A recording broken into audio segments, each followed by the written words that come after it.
to left field. There it goes. There goes Dean. He slides in. He's safe.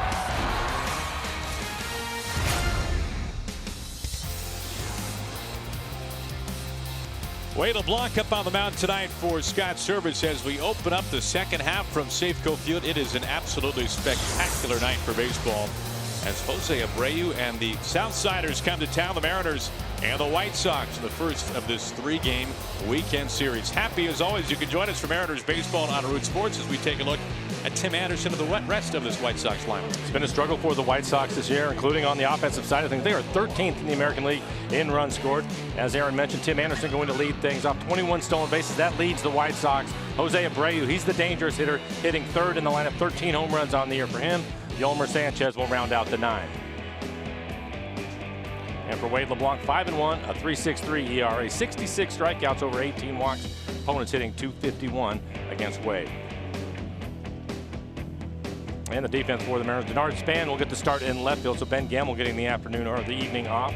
Seager and Healy on the corners, and Chris Herman will do the catching. Anderson puts the first ball in play as it's out to right field. Haniger making it look easy as always, and there's one pitch and one out. Mike, we know how the All-Star break was for a couple of the guys with the Mariners, Haniger included. How was your All-Star break? It was great. I heard the grill got a workout more than anyone else. It did. Yeah. Yep. Stayed home though for the most part. And you went over to Eastern Washington. Made our first family trip to Lake Chelan, which we did not know beforehand. The third deepest lake in the country, Mike. There it is. There is Nori Garcia. Feel like this is the Goldsmith family was making our way to the water. You know, my 3-year-old son Jackson Goldsmith, a big fan of Kyle Seager. He was wearing his Mariners hat, his Mariners t-shirt. His Span has to play this up against the base of the wall. Garcia losing his helmet into second base. A one-out double off the bat of Garcia. We walked past another family vacationing at the time, and the mother looked at Jackson as we see the double here and said, "Hey, go Mariners." And Jackson said, "Yeah, Kyle Seager." I'm not surprised to hear that. This gets past Span to the wall. One of the thousands of the Kyle Seager fan club for good reason. So one-out double. Here comes Jose Abreu. This is what we thought with the White Sox, that they would be aggressive, and for Wade, get a quality strike early in the count. He'll expand the zone, go to his changeup. Wade, his average fastball this year 86 miles an hour, cutter, changeup, occasional curveball to go with it.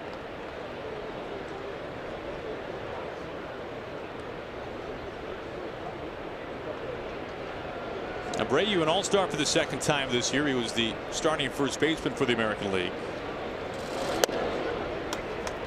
What a tough ride for him, even more so than just recently. His last 45 games, Abreu batting just 180.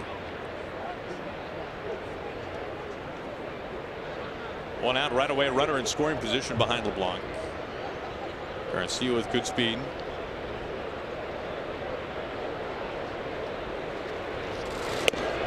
One and two. And there's the changeup. Showed the numbers for LeBlanc in the first half, and he did an excellent job of pitching, but he'll want to get to his changeup. His changeup is his best pitch. He'll mix his cutter in, pitch inside just enough.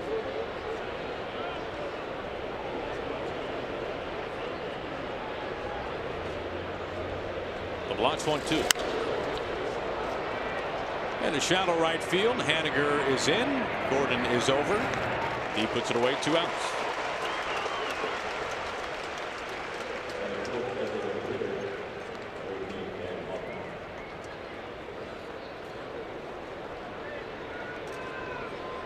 Now StatCast AI powered by AWS. See him lining up here for Daniel Palka, the cleanup hitting DH.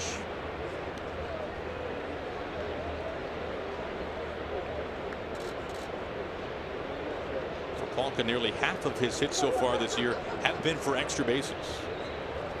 A dozen home runs. 0-1. Aaron had a chance to Speak to a number of the players today. It seemed that a lot of the guys, obviously excluding the ones that went to the All-Star game, came back to town and well rested, should be ready to go in the second half.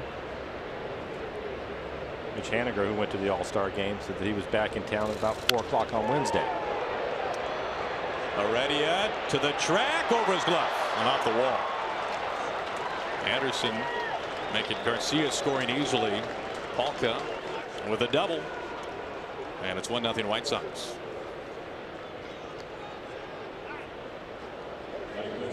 It's not often we see a fly ball over Heredia's head. Yeah, that stays in the ballpark. Primera Supremo and the swing, he barrels it up. Solid line drive out to center field.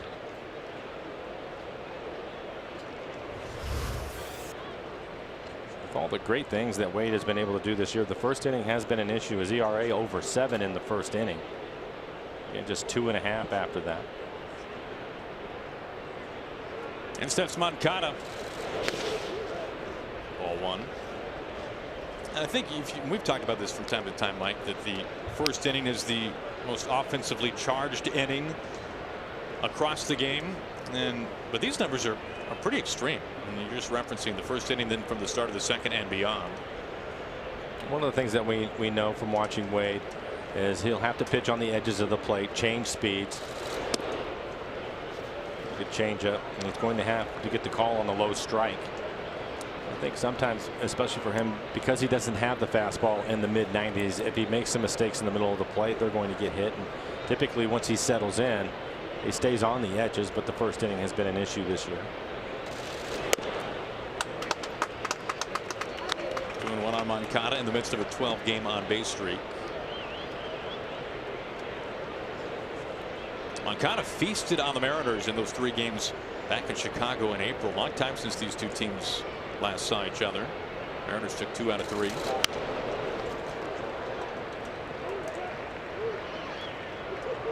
And the one thing about Moncada, only 2 guys in the game have struck out more.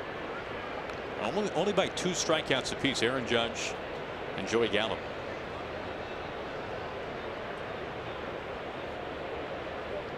Two outs, a run in.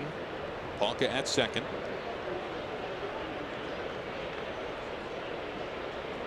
LeBlanc's 2-2. Missing inside, full count.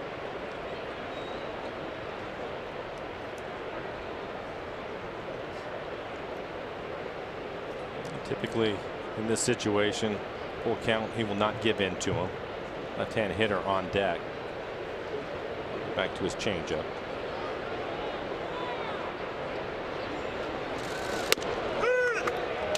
They got him looking. Moncada strikes out with the bat on his shoulder, and that strands Polka at second. A run does cross, though, and the White Sox have an early lead.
Make our way into the bottom of the first inning. We take a look at the Jack in the Box starting lineup.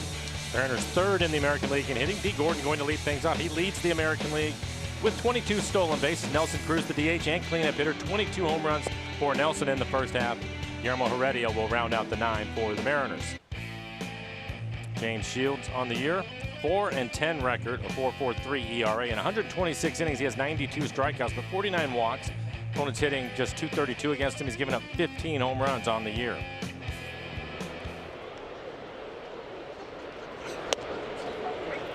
His first pitch of the night is strike, and then he's to D. Gordon.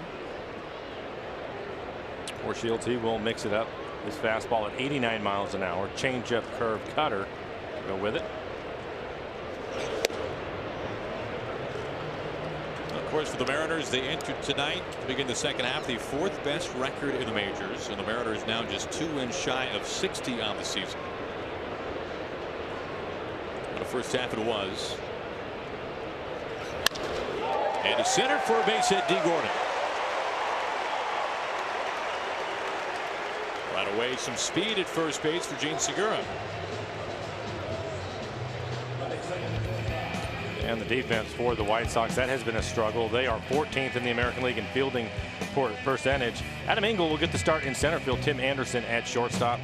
Omar Narvaez will do the catching.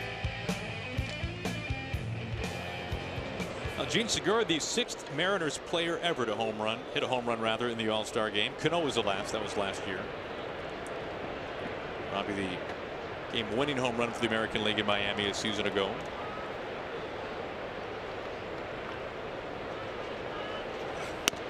Now, Gene was enthusiastic, would be maybe a bit of an understatement, after he rounded the bases, or while he was rounding the bases. I wasn't so sure how Scott Service was feeling when he saw Gene kicking, I don't know if that was a cooler or something, in the dugout multiple times. So keep an eye on D. Pacing the league in steals. Tim Anderson of the White Sox right behind him. Now, kicking not in frustration, of course, but in utter joy. Looked like Gene survived it all right, though. But how special is that when the fan vote has that type of a performance in the Midsummer Classic?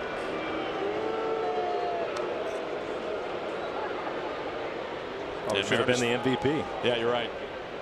And Mariners fans, you are the ones who sent him there.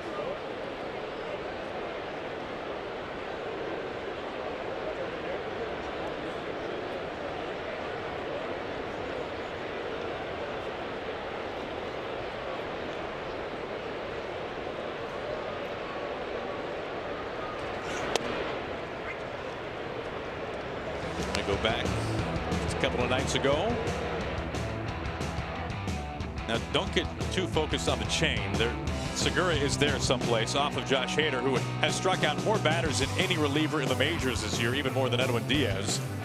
A freshly charged battery, we trust. Nelson excited about the home run. 1-2.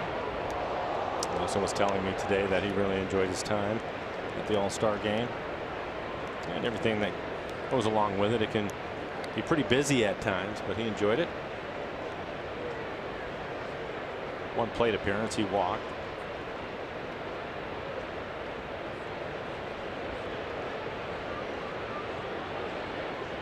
He singled his way aboard. He's at first. And he is causing quite the distraction for Shields. The Mariners faced Shields back in April. He went 6 innings, giving up 4 earned runs.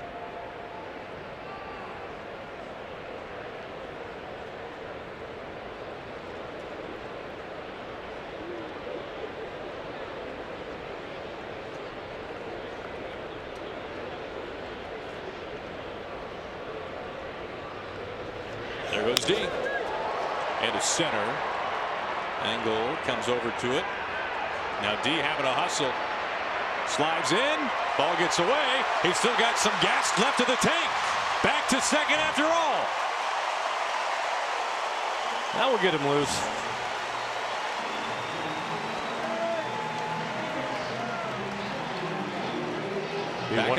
Back and forth again. Yes, it will be one of the keys in this series, Aaron. As mentioned, the White Sox, they've struggled in a lot of areas, including fielding percentage. They will make some mistakes and just have to capitalize on them. D and his speed causing that error.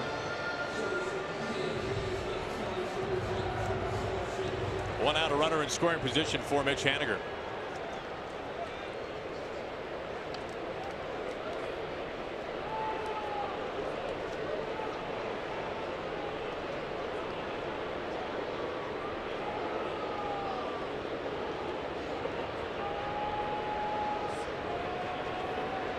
It is amazing to think that in one trade, now the eve of Thanksgiving, just a couple of years ago, Jerry Dipoto bringing over Gene Segura and this man Mitch Haniger, and both becoming all-stars this year. Of course, for Mitch the first time, for Gene his second.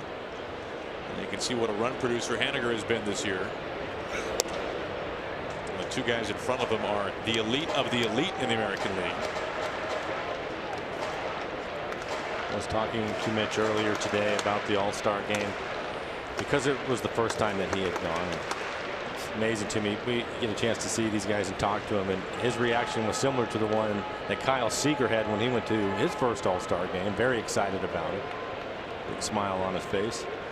And he said he was able to get back into town here about 4 o'clock on Wednesday. Now the sensory overload for a player, especially if you haven't been in the major leagues that long, and Haniger hasn't been in the major leagues all that long, to be in that game, and not just the game but the festivities, especially before. You know, they say take it all in, and that seems like it might be easier said than done. There's a lot going on. A lot going on. He said that they were very busy, but again, as you mentioned, his first All-Star game, not a lot of time in the big leagues yet. So I asked him, I said, did you get a lot of free stuff? And he said, and he lit up. You know, you wouldn't think much of it, but of course, you know, probably to a more veteran guy, yeah, we got some things, but for a younger player, it's pretty neat to get all the things that go along with the All-Star game. Pretty cool. And to left field, base hit. Gordon getting the stop sign right away at third. Delmonico fields it in shallow left. Runners down the corners, one out. Well, he continues to hit with runners in scoring position. Rivera Supermo, high leg kick from Mitch Haniger. Barrels it up, solid line drive into left field. He sees the line drive, making sure it gets over Anderson's head, and just one hop to the left fielder. The Mariners right away put in some pressure on Shields. He's had his struggles in the first inning as well, an ERA pushing 6.5 in the first inning, including 6 home runs he's allowed. Now facing Nelson Cruz, 1 out, 2 on. A large part is the same thing that we were talking about with Wade, and for Shields, his average fastball 89 miles an hour, so he has to mix it up and pitch on the edges. He does there to get strike 1. Interesting here, White Sox putting the shift on against Cruz. It's not something completely foreign this year to Nelly, or even in years past, but I wouldn't say it's common either. Nelson with 22 home runs in the first half.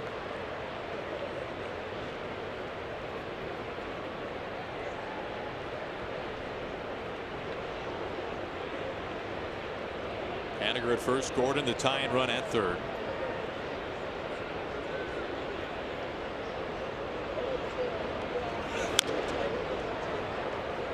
Oh, 2.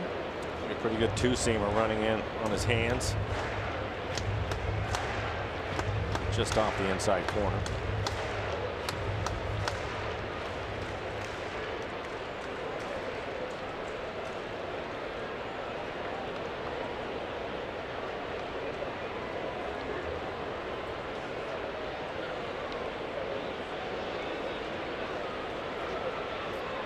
Now, Mike, both starting pitchers tonight, a case of the reverse splits. Right-handers hitting Shields pretty all right. Yeah, they have been. Righty's hitting 272 against Shields. Lefty's just 191. Probably because of the changeup. Again, he's given up 15 home runs this year. Now the 0-2 off the plate.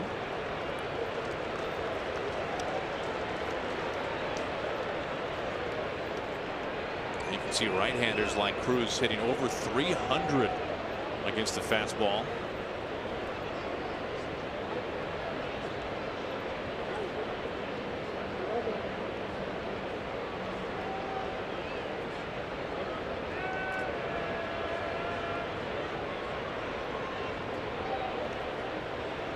One out, two on.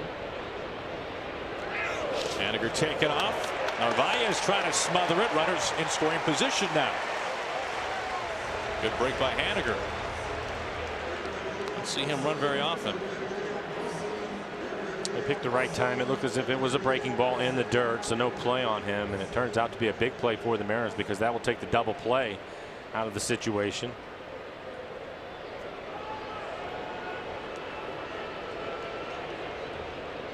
Haniger a single and a steal already. Runners at second and third.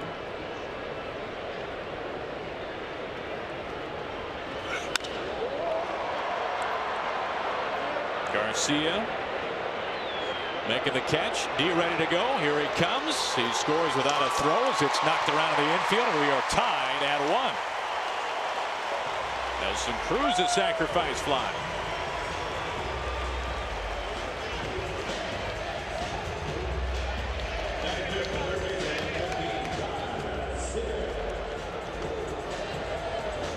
Nelson now with 56 RBIs, and with D. Gordon his speed, it doesn't take much of a fly ball. The outfielder has to back up even a step.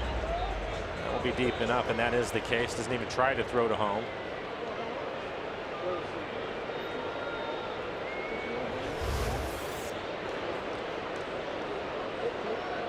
And leadoff single comes all the way around to score. 2 outs. Haniger at second base still for Kyle Seager.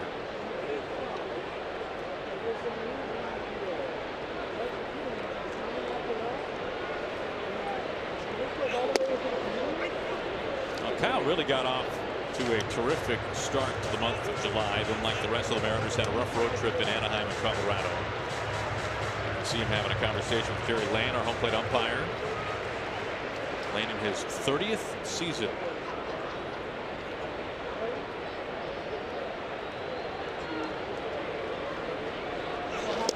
Oh, 2. A lot off the curveball. It's hitting just 187 against his curveball.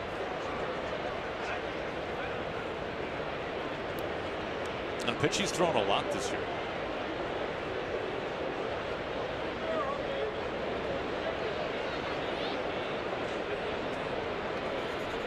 Seager with good numbers lifetime against Shields.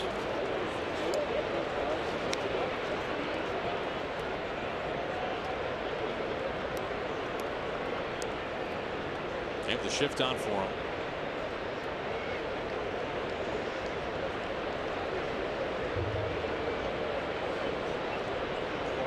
Next pitch will be number 20.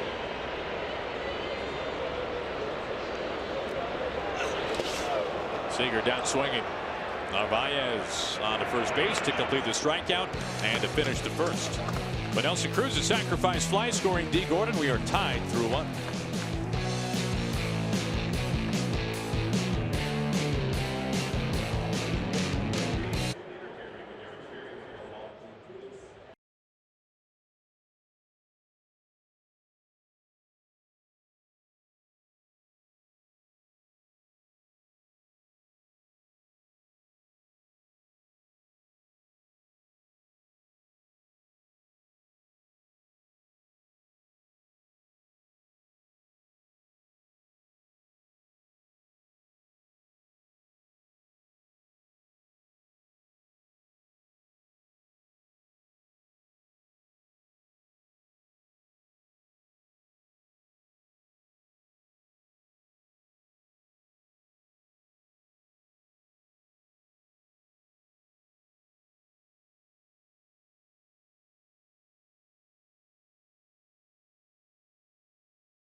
On Root Sports is brought to you by Safeco Insurance. Find a local agent at safeco.com. Do more.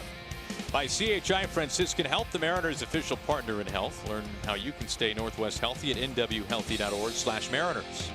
And by Steel. To find your local Steel dealer, visit steeldealers.com. Beautiful night here in Seattle as the Mariners open up this 3-game series against the Chicago White Sox. Nicky Delmonico just activated from the disabled list. He's been out a long time, since roughly the middle part of May, with a fractured finger in his right hand. Back in the lineup tonight. Looks at strike one.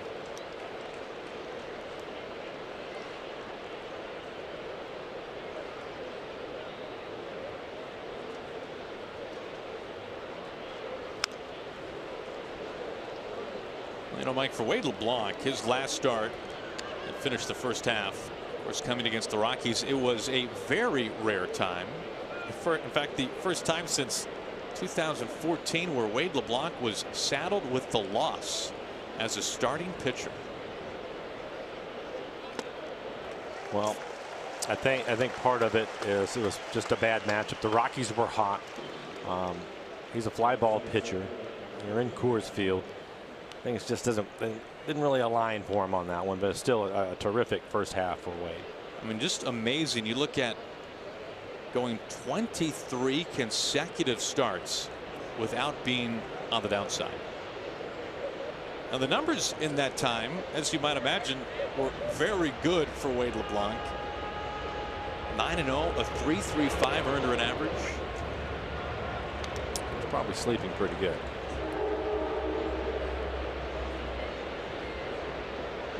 It's a quick strikeout of Delmonico, now facing the center fielder Adam Engel. Off of Wade's glove. D. Gordon, a little bobble. In time.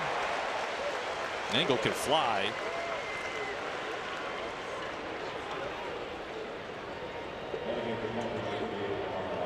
Well, I think for D, he was going to make the play. Thought he was going to have to backhand it, but then after the deflection off the glove of LeBlanc, quick change of directions and a strong throw to first.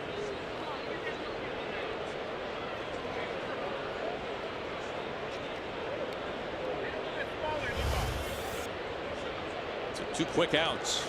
Now facing Narvaez, the number 8 hitting catcher.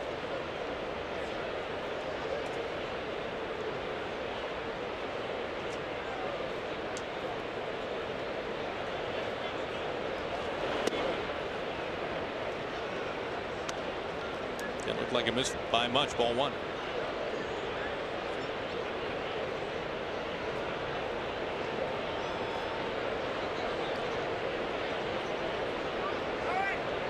Time call.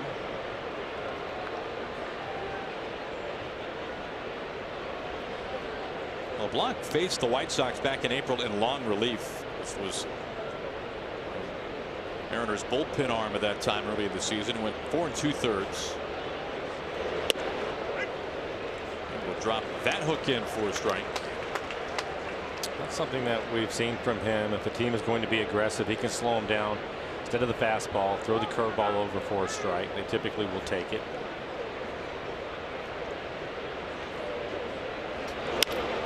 And on the hands, low line drive to Ryan Healy. Very quick and tidy top of the second, spun by Wade LeBlanc.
the second. Well, the Orca card is all you need to ride the Sounder train, link light rail, buses, ferries, and streetcars. You can learn more at getorcasmart.com.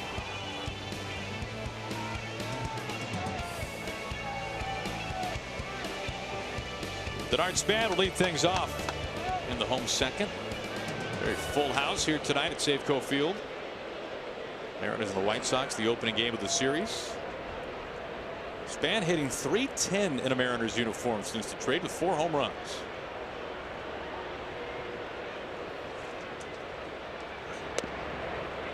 That was really one of the neat things to watch in the first half. You just mentioned the numbers for Span. Ben Gamble also played well. See the two of them and Scott Service win. He's going to start one or the other, and to see both of them really playing well is a little bit unusual. Typically, I would have thought Span wouldn't be a problem for him, a veteran guy, but Ben is trying to figure some things out. But he played well. It's been a good combination. Since Gamble got essentially the at bats that you would have during spring training, which of course he missed.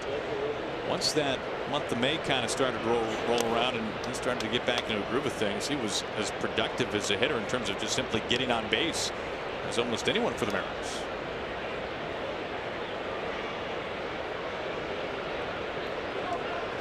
Span, Healy, and Herman for the Mariners this inning, facing Shields.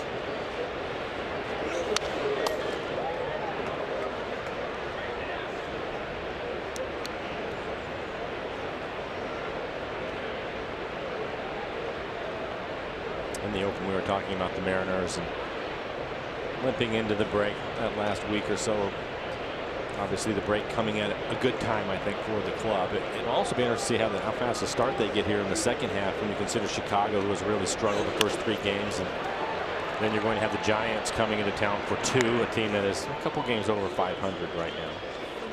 So an opportunity for a fast start. That would certainly be a good thing for this ball club. Join us tomorrow at 7:10 when the Mariners host the White Sox. The first 20,000 fans will receive a special D. Gordon bobblehead thanks to Root Sports. Get to the ballpark early because just like the speedy leadoff hitter, they'll be gone in a flash. Great seats remain at Mariners.com. Mike, when you think about the first half for the Mariners, and let's just take the final road trip, right? 6 games where the Mariners really struggled. If you swap out those 6 games with almost any other part of the first half for the Mariners and just kind of flip-flop them, right? And now the Mariners finish on that high note. There's a much different feeling, although there's still, of course, this tremendous amount of optimism for the Mariners after one of the best first halves in franchise history. But really, like anything else in this game, it just comes down to timing, right? Well, I think there's that. I think that the other thing that you have to realize, and you mentioned the first half, they had the 4th best winning percentage in the American League. But also, you have the Houston Astros in your division, winning the World Series last year. Everybody's aware of that. And then with the Mariners having some of those struggles, and then watching the A's play really well going into the break to close a little bit of distance, and I think is what causes a lot of that.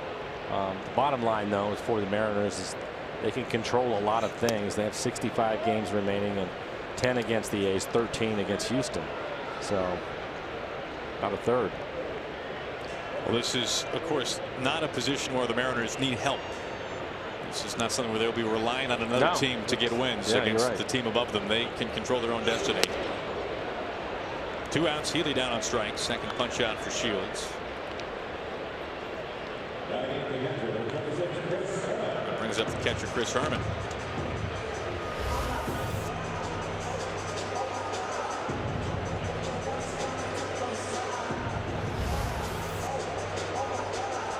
The A's, by the way, it's kind of interesting. They've ended the first half like they start the second half. The Bay Bridge series is starting up again tonight. This time from Oakland.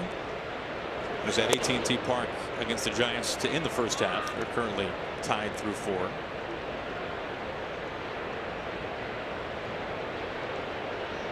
So Mariners fans, you will be rooting for the Giants as they play the A's, and then you will be vehemently rooting against the Giants when they come to Safeco Field.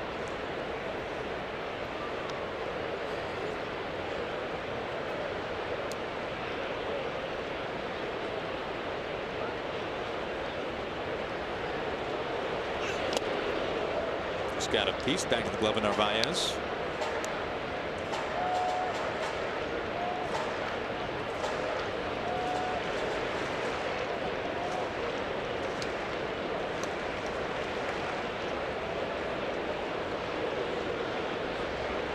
2 outs, nobody aboard.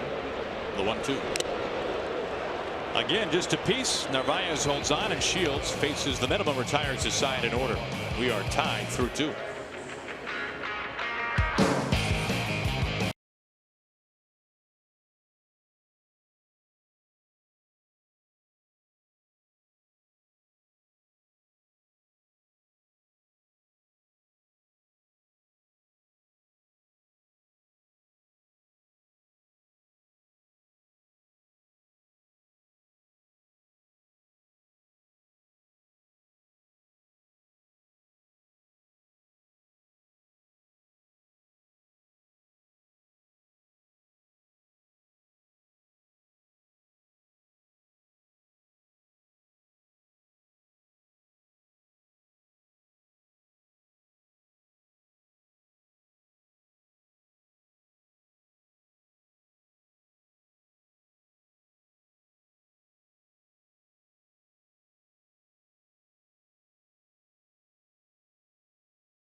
Tied at 1, going to the top of the 3rd from Safeco Field.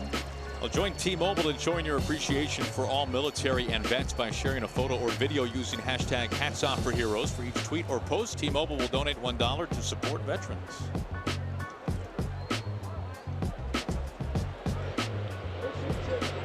Now both pitchers retiring the side in order in the 2nd. For Leblanc, he needed just 8 pitches. There's Yolmer Sanchez, the number 9 hitter.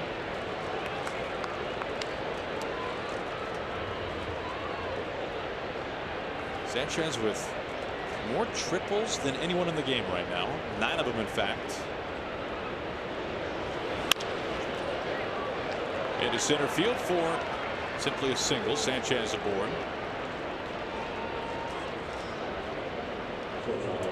All right, Mike. Well, as tonight, Mariners and the White Sox opening up the 2nd half. They've received a question using the hashtag #AskRude. A topical one. Ronnie wants to know the biggest adjustment for players coming off the All-Star break. Does it take a few games to get back into the baseball mode, or is it all things as usual? I think you're always a little bit out of sorts for the first game. I think so. Maybe not a couple, but just the one game. You have to remember these guys are used to working out every single day, and then all of a sudden you have the All-Star break. And I'm sure that for the most part, there will be some pitchers that will come in and throw a little bit, but for the most part, the position players, they're going to take advantage of the break and get away from the game for the 4 days. So it may take them half the game, a couple of at-bats, maybe even the entire game before they feel normal again and they start getting back into their routine. Now, other than Ichiro, does anybody pick up a bat or a ball during the All-Star break? Well, again, there will be some pitchers that will throw a bullpen because they want to stay on time. Seager, tough throw down to 2nd. That's all they'll get. Not an easy play by Kyle Seager. Making it look routine.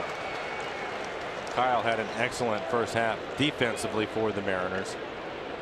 But to answer your question, yes, nobody is going to take any batting practice. As you see Kyle throwing back across his body, Mara Supermo, and force out. Well, no matter what the angle, it seems like Seager. We're holding things up here, and they're checking to make sure that D had his foot on the base.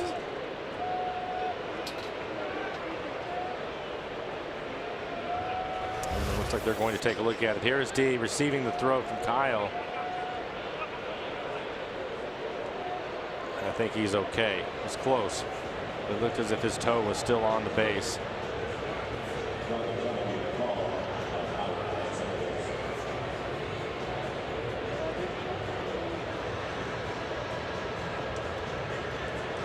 Aaron, what do you think?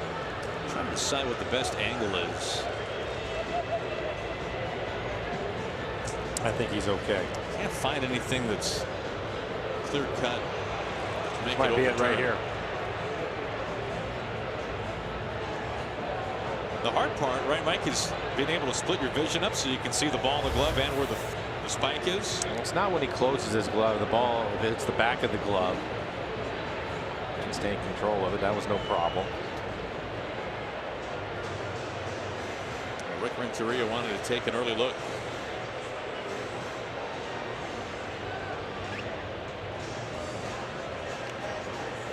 This did not take long. There you go. Call stands. Sanchez back to the dugout. Anderson at first with the fielder's choice.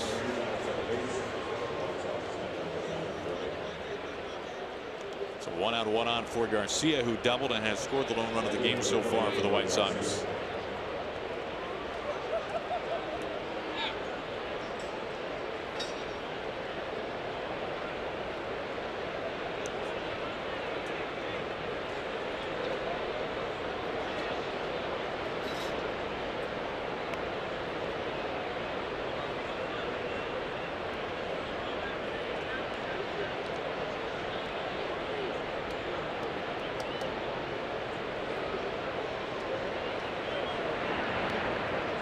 Check in on Anderson. 21 steals, second in the league. Or second to D. Gordon.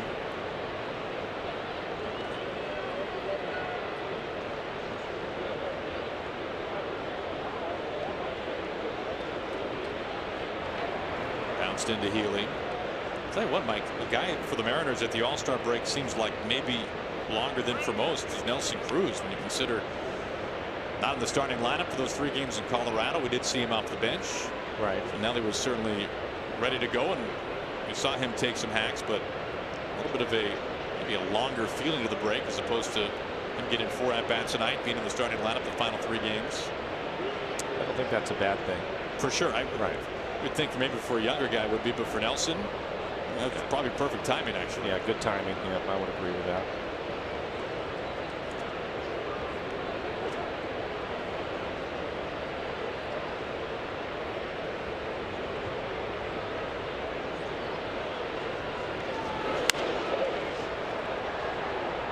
Foul. Yeah, good cut fastball for Wade Leblanc. He will pitch inside just enough. Wants to get to his changeup. One of the things that we've seen from him, and another adjustment that he has made over the course of this season, is you think of the cut fastball and him throwing it in on the hands of the righties, but he'll also start it off the plate away and try to catch the outside corner, have the hitter give up on that pitch, back in there again. Let it run on. Healy. Little flip. Double play. Anderson looked like he maybe got digged pretty well over there by somebody. That'll end it quickly.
All tied at 1 going to the bottom of the 3rd. I'll bring the whole family out to the ballpark on Sunday for Boeing Salute to Kids Day, where the Mariners host these White Sox at 1:10. All kids 14 and under will receive a Mariners cap. Then, thanks to KeyBank, they'll be invited to run around the bases post game. You can get tickets for the whole family at mariners.com. One of the great events at the ballpark, running the bases for the kids. So Heredia looks at strike 1. And I think he is one of the keys for the Mariners here in the second half. He's means so much to this club because of the defense that he plays, but really struggled going into the break. Start of the year, getting an opportunity to play, was swinging the bat well, but and was hitting righties well as also. Right, and he's struggling again. So I'd like to see him get off to a hot start here in the second half, because they really need him to play center field.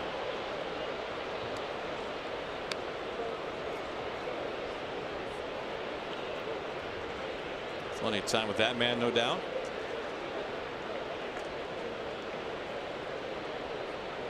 Talking to Edgar about him in the second half, or in the first half, he was saying that felt that he was falling out over the plate a little bit too much, and it was tying him up. He was just hitting some weak fly balls out to right and center field, getting jammed on it.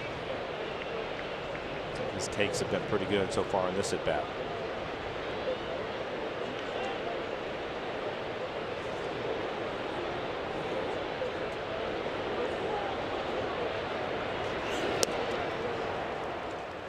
Fourth strikeout tonight for Shields. He's really dialed that changeup. Well, take a look at our IBEW Nika investing in our future. How about Josh Stowers, the Mariners' second-round draft pick this year? You can look at what he's done his last 3 games. Hit the ball well for the Aqua Sox. With some power. Guy with tremendous speed. A center fielder in the big leagues, the Mariners hope. Really put up some terrific numbers his junior season, which he just completed with Louisville. Nearly 340. Gordon drops this down perfectly. 2 for 2. I think we might see a lot of this also in the second half. Second base hit for D. And Sanchez, the third baseman, he was playing in, but that's just a perfect bunt. And with his speed, as a third baseman, you're just going to pick it up and put it in your pocket. No play. 31 infield hits. Segura right behind him. And here is Gene. 1 out, 1 on. Tied at 1.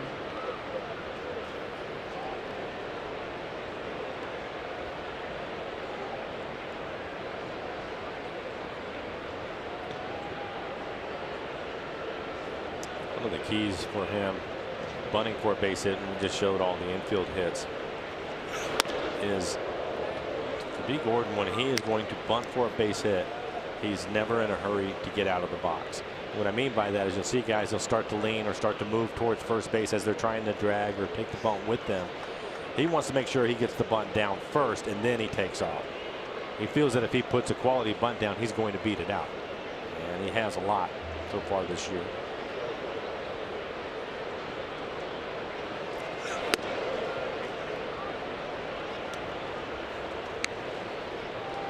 Any way to put a value as to how big of an advantage for D it is with his style of game, being a left-handed hitter? Oh, I think there's a tremendous advantage to it. Yes. Makes him even faster. Yes.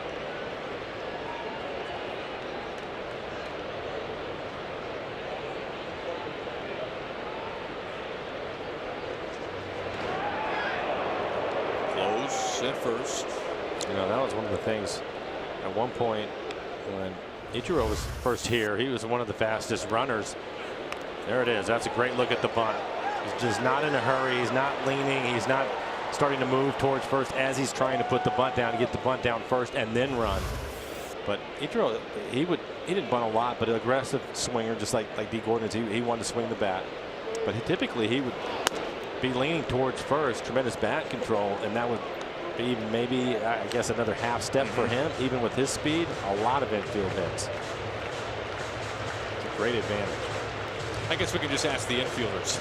You can see where they play, yeah, right? Exactly.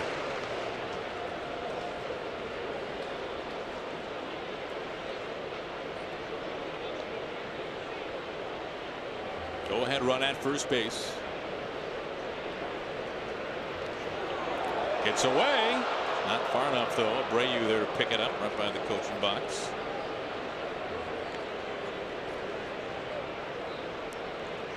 I wonder if that hit deep.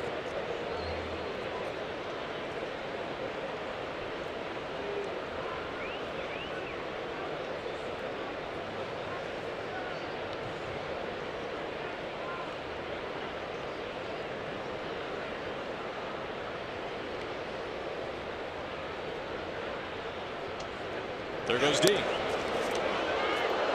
Head first slide. They got him.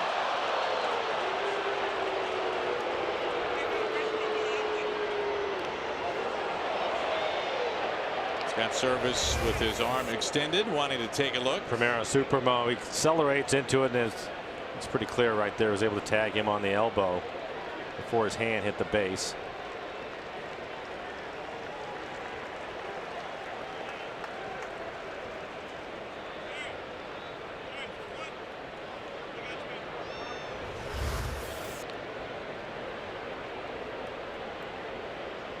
Meanwhile, now 3-1 on Segura. Bases empty, 2 outs.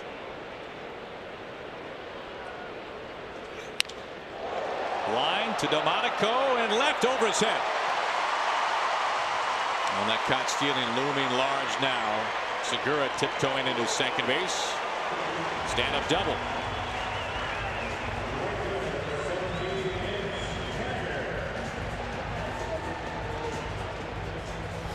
This is a little cutter trying to get it to the outside corner, and he barrels it up.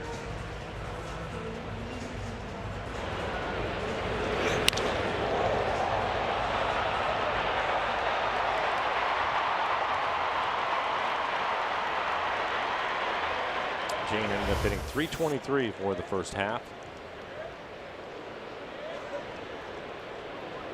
Go ahead run in scoring position. 2 outs. Haniger at the plate. Avilan with a line drive base hit his first time up.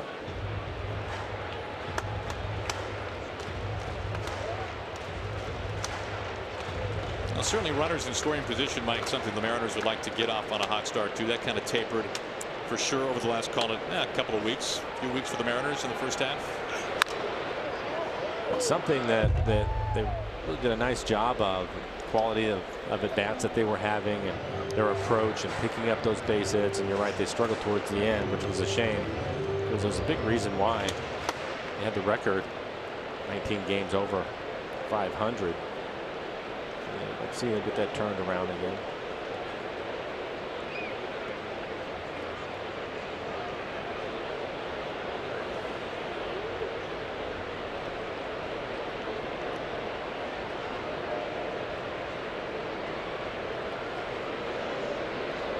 One to Haniger. And that has got to be part of the formula for winning all the 1-run or even 2-run games for the Mariners. Maybe it also helps to contribute to some of those 1-run games. Yeah, you're probably right about that. I think on both sides of it. A big key for them is they can hit the fastball, and they can hit anybody's fastball. They also had some power late in games that helped them in the close games.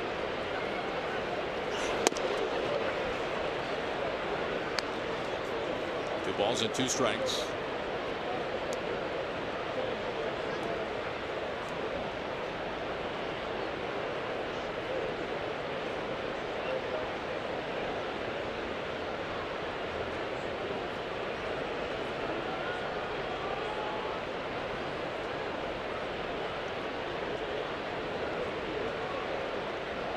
Shields getting on the same page with Narvaez.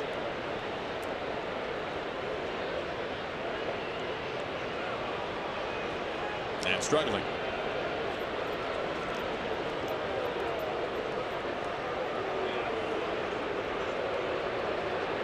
Nelly on deck. He has driven in the lone run so far tonight for the Mariners with a sacrifice fly.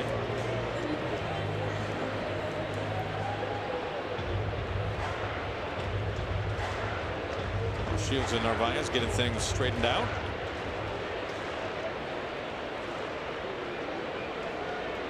Haniger a chance to give the Mariners the lead.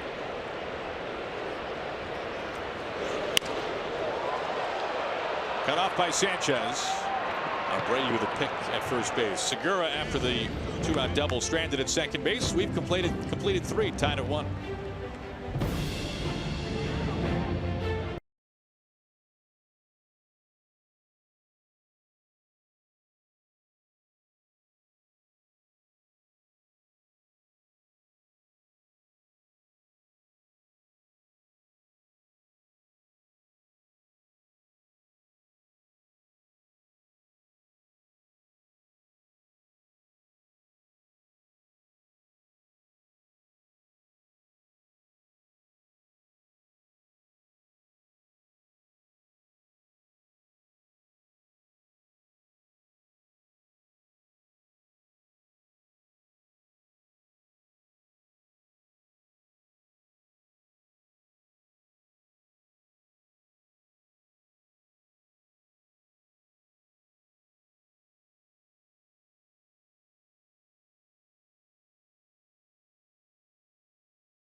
Things up in the top of the 4th inning. Leblanc facing Abreu.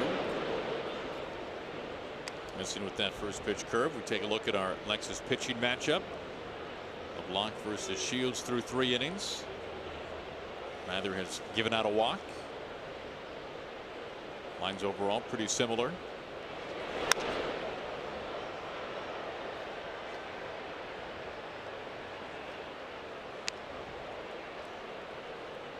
Jose Abreu leads things off for the White Sox. Popped up to D. Gordon back in the 1st inning.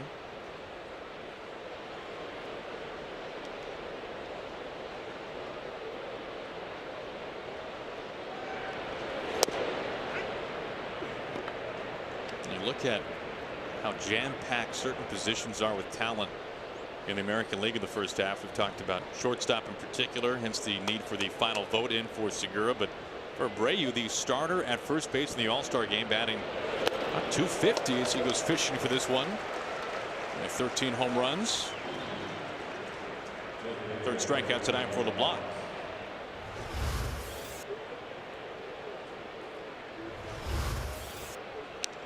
Ryan Healy with 18 home runs in the first half for the Mariners.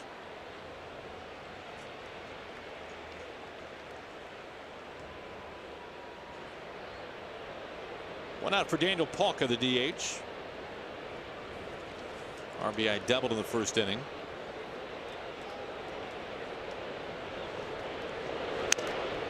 Going 1. Another slow curveball. Just 73 miles an hour on the outside corner.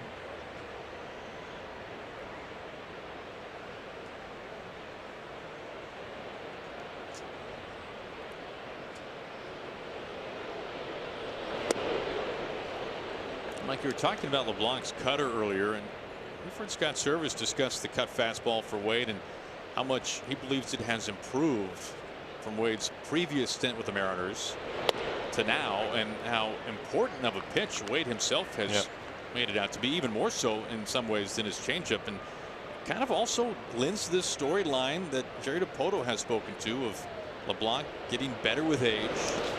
Very Jamie Moyer-esque, right? That's not the only thing that he has in common with Jamie, a Mariners Hall of Famer.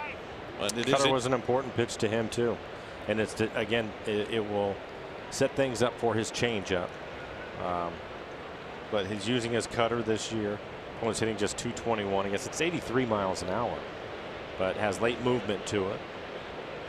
And the thing again with the cut fastball that I like is to the right-handers, you're aware of it. When you see the scouting report, you know that he has that cutter, but when he starts it off the plate away from you, you give up on it and it catches the corner, and he's had really good command of that. Changeup gets Polka, back-to-back strikeouts to open up the top of the fourth.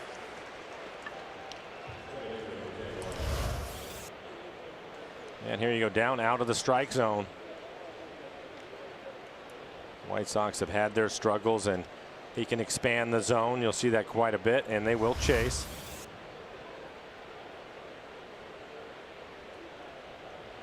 Two outs for Yoan Moncada. 0-1. How about that first pitch curveball, right, Mike? Well, I think again he noticed in the first inning that they were going to be aggressive, and so instead of just trying to spot his fastball, he'll start him with the curveball to steal a strike. Yeah, 3 straight hitters. You can see his curveball 73, 74 miles an hour.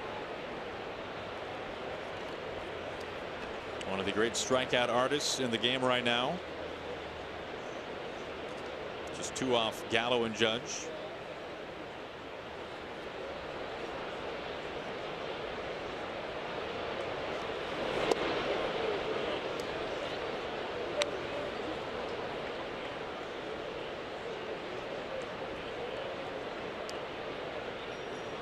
Big news out of Anaheim is Shohei Ohtani getting the okay to begin throwing again.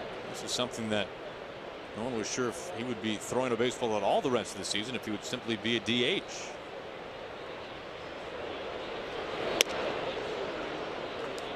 Behind now 3-1. It could be a major boost for Mike Scioscia and the Angels, who are really just trying to stay alive in the division, especially with this hot streak for the A's.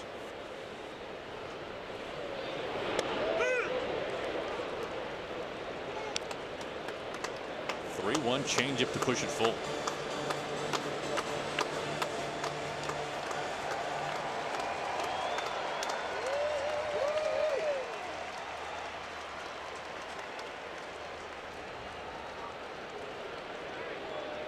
Time call.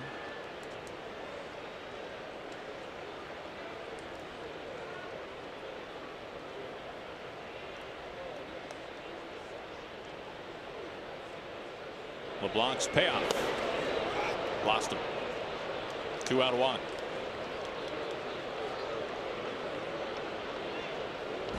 I'll take a 9-inning lunch break and enjoy matinee baseball at Safeco Field on Wednesday. The Mariners host the Giants. It'll be a special 1:10 first pitch. You can pick up your tickets at mariners.com. Hope to see you here.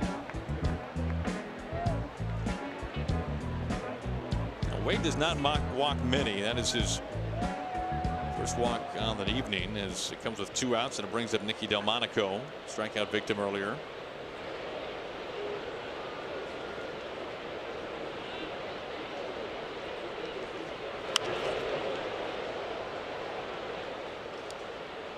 And another slow curveball.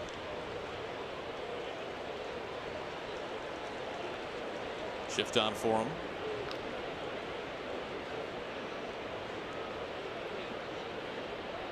So the first 4 batters getting a first pitch curve in this inning from Leblanc.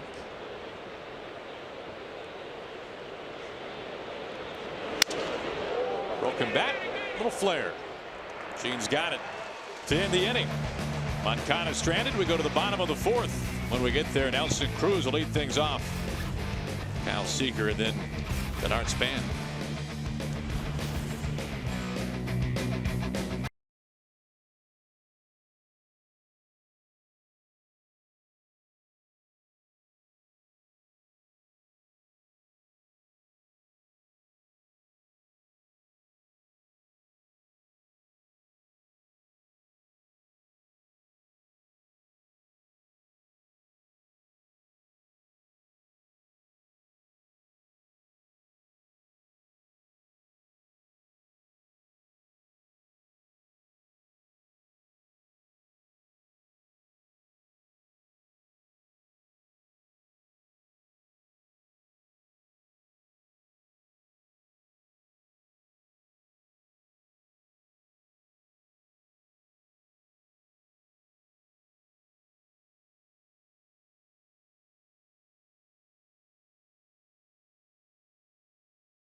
The Mariners presenting a check for more than $54,000 to the Vance Foundation to benefit the Home Show's Homelessness Relief Initiative.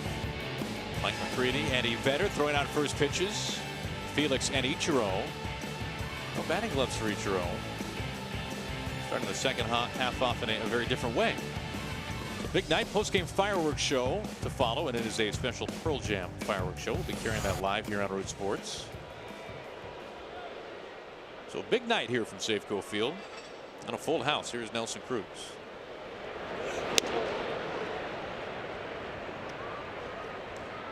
Nelson drove in a run in the first inning, sacrifice fly. That's 56 RBIs.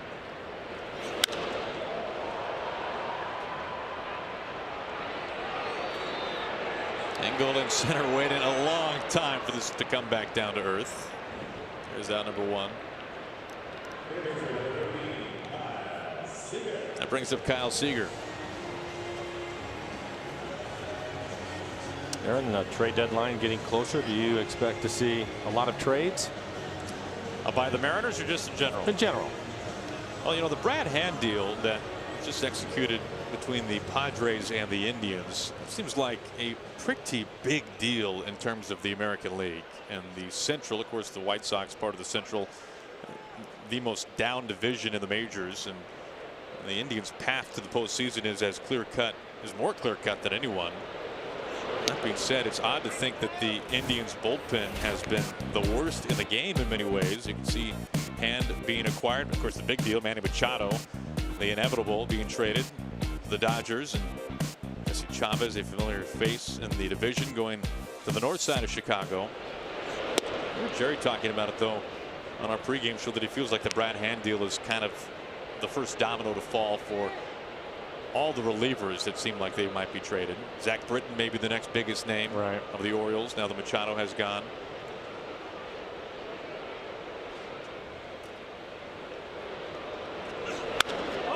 Club down the line, right field, a foul ball. I think the biggest storyline for the trade market this summer, though, Mike, is the fact that there really is not a big name starting pitcher out there. Jay Happ certainly maybe near that top of that list. Well, and if there is, which he would be one of them, I think the price would be pretty steep at this point, because that's what people are looking for, right? And you can drive that price up if you want to, and I think that's going to be the case. And I think so. If you see quality starters moving, it is going to literally be at the deadline. This just sneaks in fair and hops the wall. Automatic double for Seager. Comes with one out.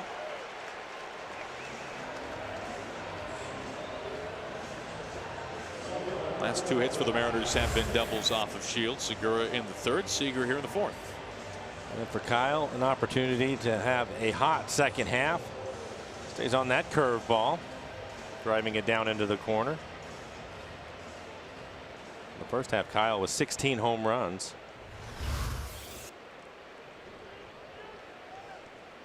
Go ahead run in scoring position now for Span.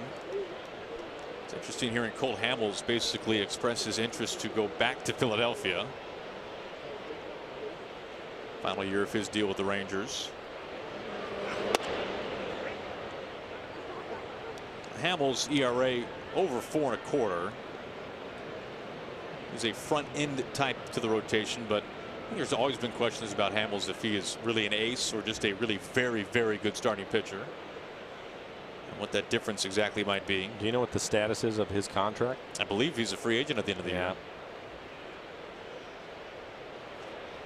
I think the clubs have an opportunity to get a quality starter, and they're able to maintain some control of him. They'd be willing to give up more. I think, again, the price is going to be expensive. So we'll see. Rangers have a $20 million team option on Hamels, so they are in control of that. Shift is on for Span with one out. Seager at second. Chris Archer is the other name that's out there that is really one of the biggest names. You take aside production or not. Archer's been on the DL this year. We saw that after his start against the Mariners at Safeco Field. Velocity down a little bit. Throws his slider more than almost anyone else, and it's a very good pitch. But has such a team-friendly deal with the Rays. Would the Rays really be willing to part with that? And Nathan Eovaldi, somebody else for Tampa Bay, who is throwing harder than almost anybody else. His name has been put out there. We saw Eovaldi. Pretty good stuff. He seems to be healthy and just fine. You know, the interesting thing about the trade deadline, especially with where we are right now, is that this is when kind of small sample size becomes such a big deal, right? If you are any of these pitchers that we've named and you go out there and you throw 8 innings of one-hit ball, how that moves the needle compared to getting shelled in the third and giving up 6 runs. And that has been the storyline for Happ. Not that line exactly, but he's had some rougher starts recently. Full count to Span now.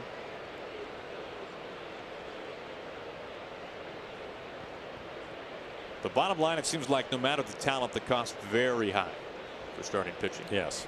And I think we're going to see a number of relievers continue to be traded. Maybe a few position players, but I don't think we're going to see many starters move around.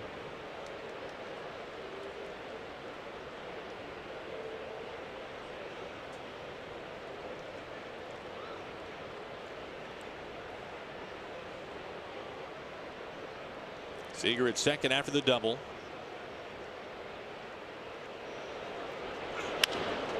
Line left field, base hit. Seager gets held at third. Fielded in shallow left by Delmonico. Runners on the corners, 1 out. And this is something that we've seen from Span.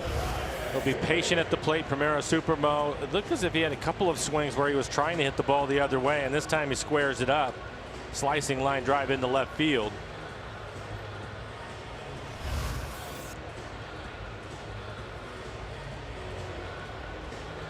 He's really played well since joining the Mariners. And he's been very productive at the plate. A chance here for Ryan Healy.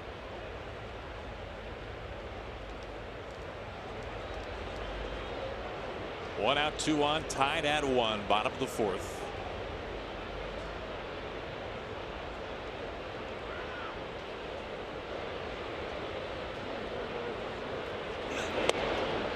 Missing inside, ball 1.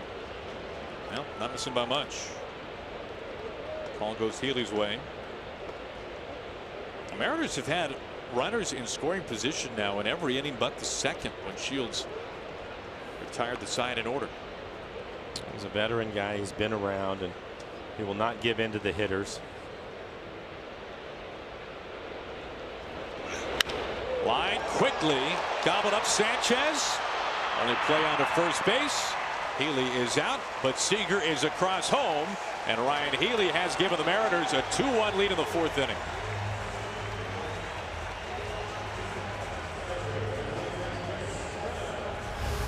And he just squares like an off-speed pitch, maybe a high changeup. Squares it up right at the third baseman, and Sanchez staying with the play, able to get an out.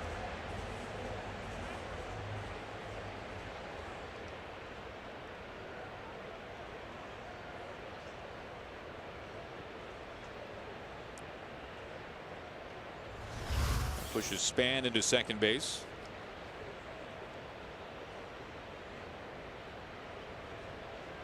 In steps Herman, shift on.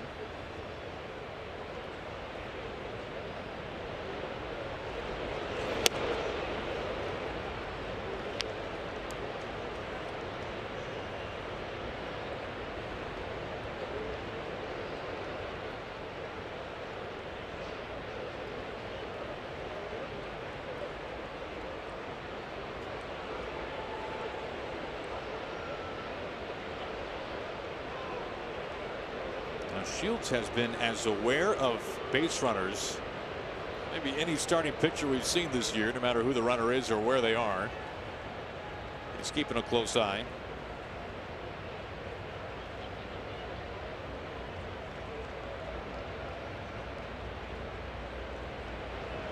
The 1-0. 2-0. Very close, both pitches.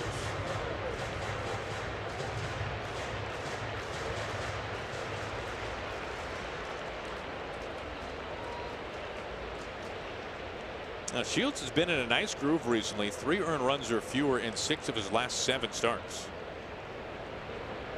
He's been tough. Back to the off-speed pitch.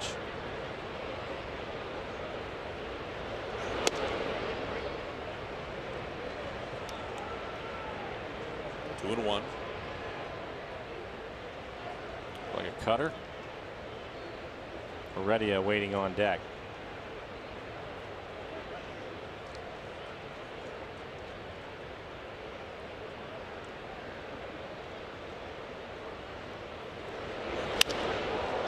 Clubbed high out right center field. Some length, distance, but angle right up against the wall to haul it in.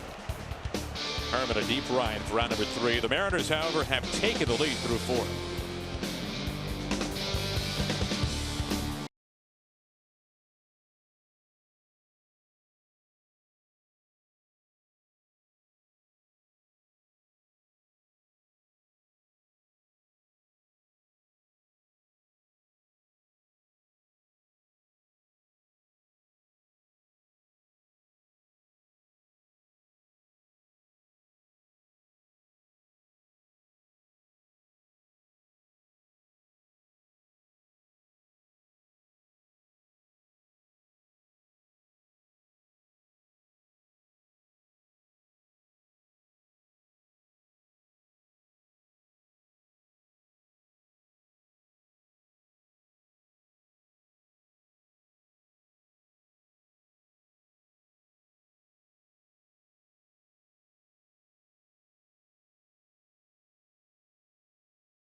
Meet Mitch Haniger. Donate to Fred Hutch for your chance to meet the Mariners All-Star. Visit fredhutch.org/give.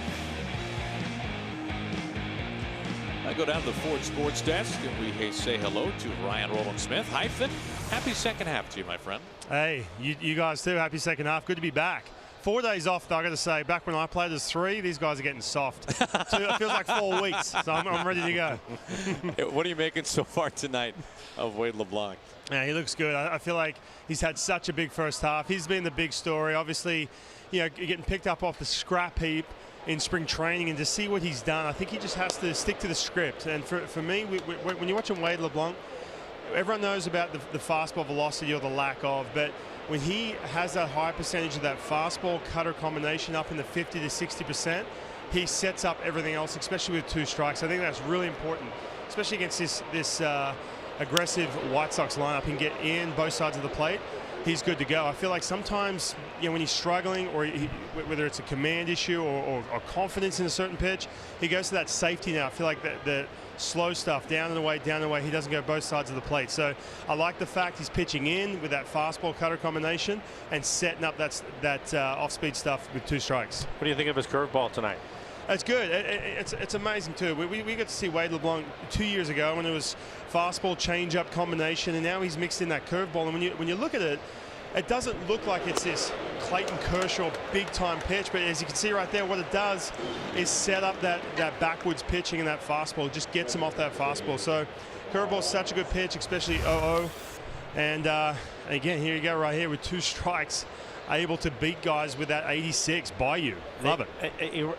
Ryan, how difficult is it when we talk about the cut fastball, and we were talking about it earlier in the ball game, you think about throwing the cutter in on the hands as a left-handed pitcher, but he has really taken that to another level. He starts off the plate away and runs it back on the corner. How difficult is it to command it on both sides of the plate? It's so difficult. It's a pitch that, you know, I messed with it 2010. I messed with it because, you know, the whole idea was to get hitters off the fastball and to get that extra, that pitch, that more of a comfort zone, especially inside to right-handed hitters. So that's a pitch that, you know, when you throw that pitch and you know the movement of it, it's easy to stay on one side of the plate. But when you can do it on both sides of the plate, like Wade is able to do, man, it can be so effective. And look, I had no luck with that back in the day, but Wade does such a good job with that. And again, you're seeing a higher percentage of that fastball cutter combination, and I think that's really setting up that plus changeup. You got to remember too, this guy again doesn't have the velocity, but that changeup is filthy. Okay, Ryan. Now, if my count is correct, this is 6 consecutive hitters, including Narvaez at the plate right now, that Wade has thrown a first pitch curveball to. Yeah.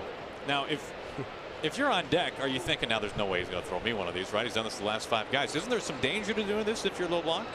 It's one of those situations, an 0-0 curveball, if you can locate that pitch, you know what, go ahead and swing at it, because I don't know the numbers exactly, but the batting average with balls in play, there is again pitching backwards.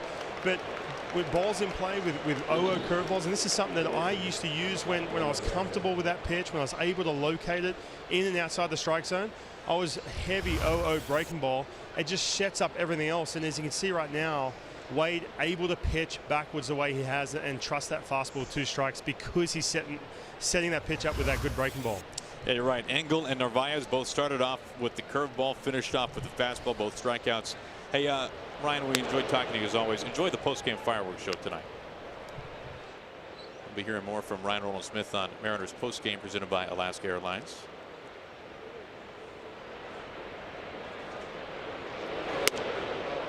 One of the things about the curveball tonight is you have to keep in mind that typically he's going to throw maybe 5 to 7 curveballs throughout the entire game.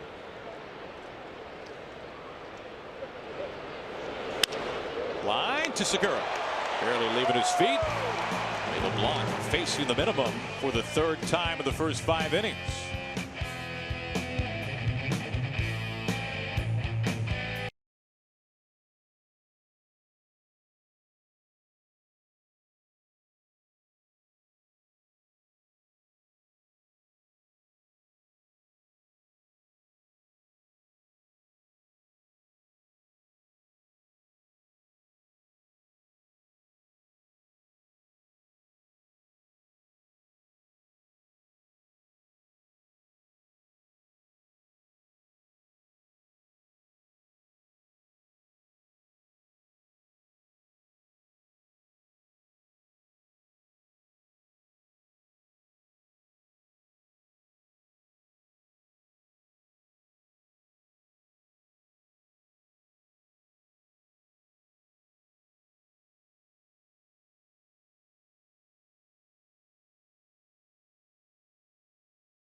To by Heritage Distilling BSB Brown Sugar Bourbon. You can't spell baseball without BSB. Beautiful night to be at the ballpark. Mariners have the lead 2-1 over the White Sox. Brian Healy giving the Mariners their latest run as Guillermo Heredia leads things off.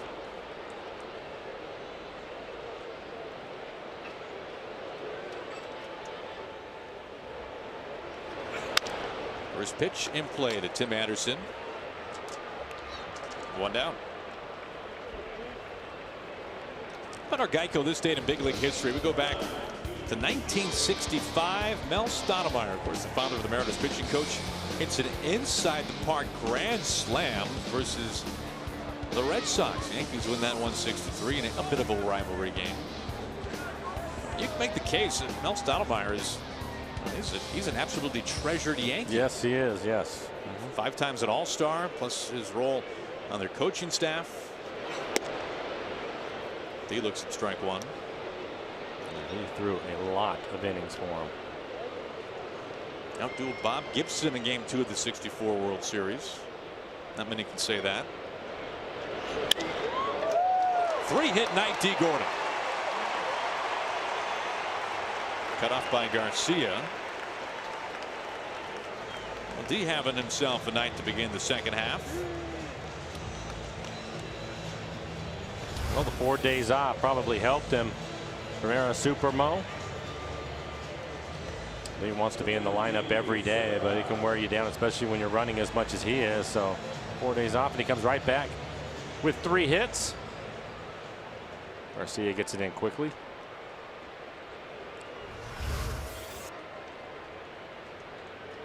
They dig it in. Here's Segura.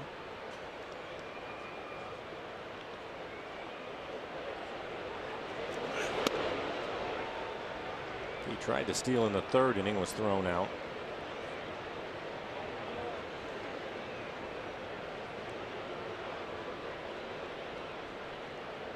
Gina double his last time up. Double in the left center.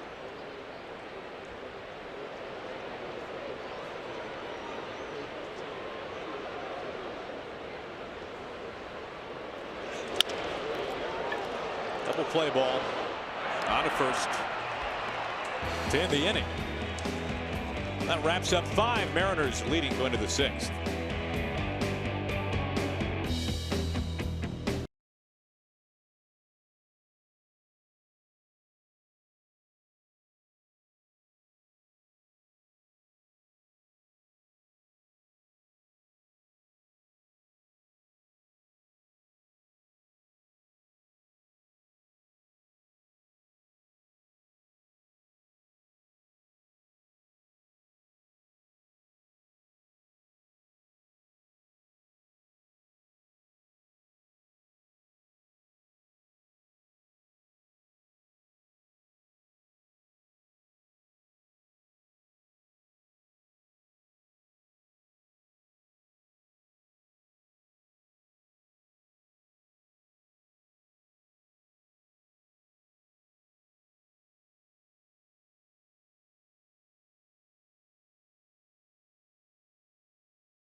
Seattle Mariners baseball on Root Sports is brought to you by Money Tree, proud to make a donation to Mariners Care for every Mariners win. By Jack in the Box, this season of Mariners double play means free jumbo jacks from Jack in the Box. By CenturyLink, connecting you to the power of the digital world. And by BNSF Railway, sponsor of the BNSF Blast. Mariners are leading as we open up the top of the 6th.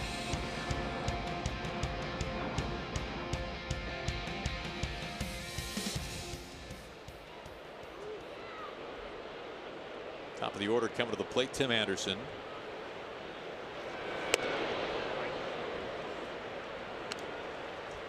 As you think about the Ferries, Mike, had a nice chat with Mariners hitting coach Edgar Martinez today. Well, before batting practice, he said that he spent his All-Star break at Orcas Island for a couple of nights. Yep. And I had to ask him, I said, Edgar, you're a fairly recognizable guy. Orcas Island isn't that big. I said, do you draw some attention? And he said, yeah, you know, the first day it wasn't too bad, but the small general store in town swing and a miss as the strikeouts continue from Wade LeBlanc. That is his 7th and the 3rd of the last 4 hitters. Apparently word travels fast on the island, Mike, and by day 2 there were more people that knew Edgar was there than didn't. I'm sure.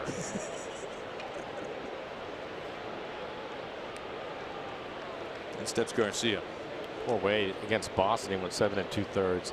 Ended up with a season high 9 strikeouts, so already at 7.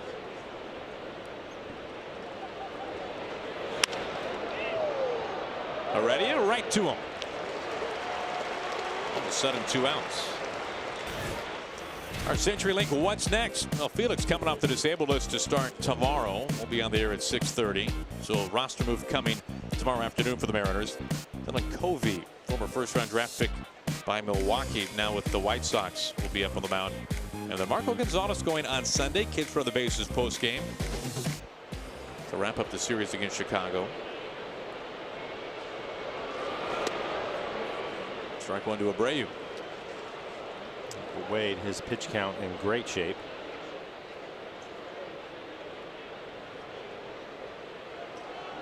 Which tends to be the case more times than not for Wade.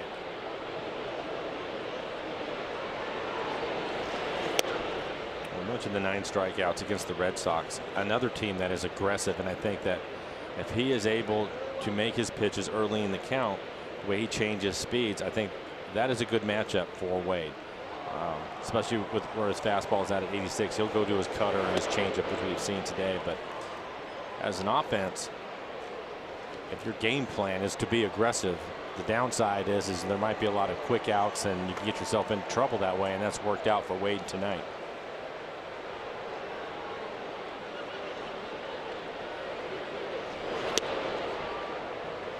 Behind here, 3-1.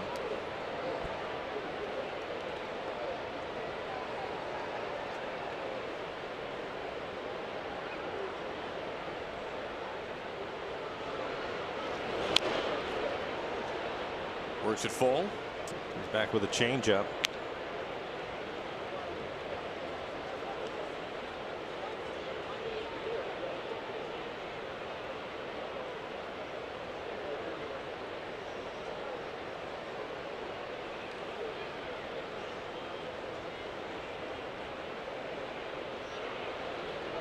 Three-two on the way. Swing and a miss for strike 3. 8 strikeouts through 6 sparkling innings for Wade LeBlanc.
Now tough to beat that view as we go to the bottom of the 6th. Mariners have the lead. This copyrighted telecast is presented by authority of the Seattle Mariners and may not be reproduced or retransmitted in any form, and the accounts and descriptions of this game may not be disseminated without the express written consent of the Seattle Mariners. Hanniger leads it off for the Mariners. Looks at a first pitch strike for Shields. Mitch 1 for 2 tonight, a single and a ground out.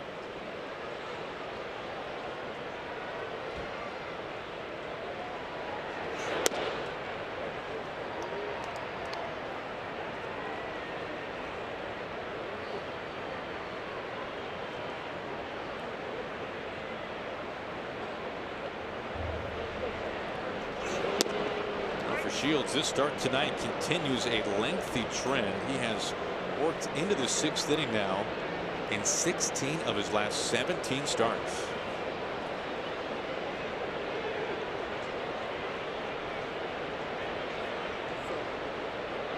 His pure stuff might not be the same as it was 5 years ago, but he's given the White Sox innings. He's another veteran pitcher that's had to make some adjustments to the way that he goes about his business, and we've seen it tonight. Very good changeup. He has the curveball that he will throw at any time, and he also has a cutter. Locate the fastball.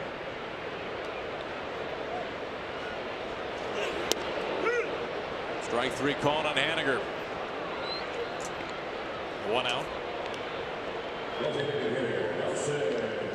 MLB At Bat is your #1 Mariners app. Customize your experience to catch every moment this season. Get the Mariners home screen icons and features such as the MLB.TV Game of the Day, pitch tracking, in-game highlights, live radio broadcast, stats, news, and more. Download MLB At Bat tonight. 1 out for Nelson. Looks like he got a new helmet over the All-Star break.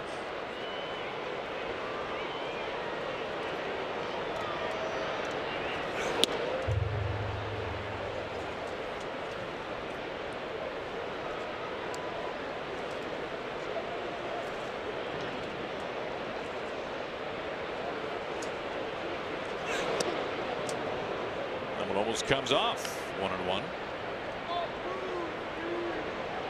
I would guess the old helmet has an autograph on it now. It was probably given away at the All-Star game. That would be my guess.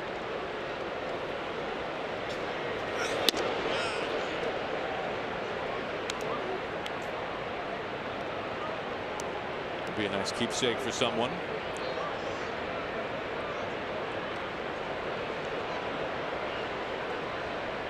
Mariners leading here in the bottom of the 6th inning. 1 out, nobody on. Everything lowered away.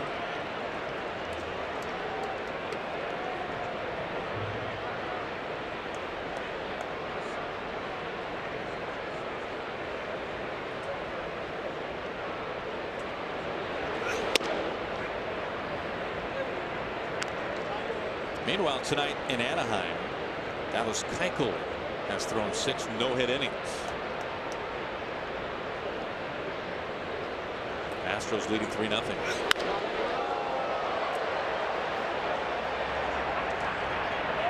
Another pop-up with some serious hang time.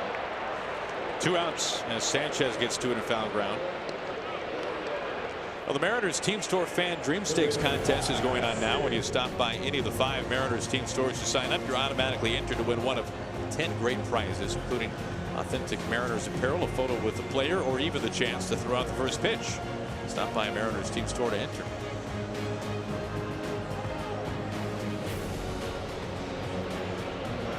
Seager scored the go-ahead run for the Mariners in the 4th inning, doubled to get on base.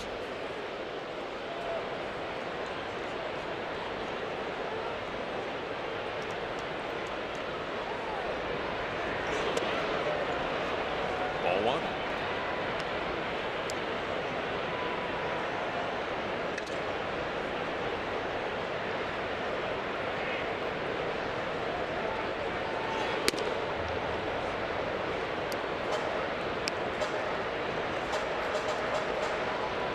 For Seager, when you're talking about the All-Star game, his All-Star appearance coming to Target Field, which was Derek Jeter's final All-Star game. Kyle growing up in North Carolina, idolizing Jeter. A special moment that was for him.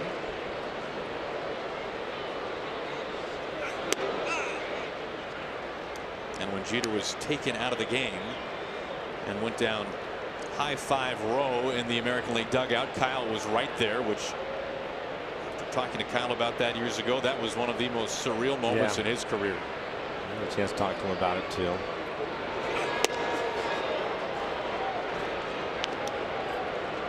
Three and one.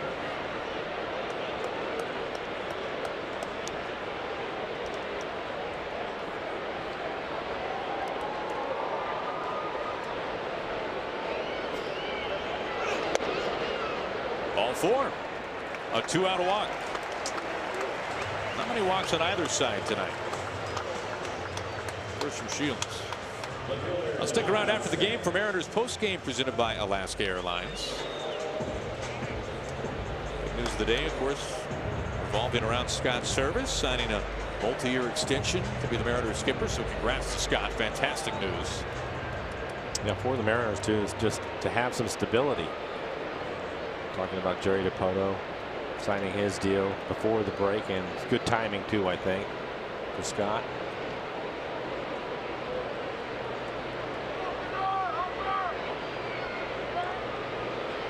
There goes Seager. Well, D got a bag earlier, or got caught, I should say. Seager steals one. Seager's second this year. Kyle, when he first broke into the big leagues, he used to run a little bit more. Now he has to pick his spots, and surprises him a little bit. The throw was rushed by the catcher. Pretty good play by Anderson, the shortstop, to keep it on the infield. Now he's able to get himself into scoring position with a couple of outs. Ron Span with a base hit his last time up. He had a really good approach. Decided that he wasn't going to try to pull the ball off of Shields, and ended up getting a base hit, a line drive into left. See if that changes.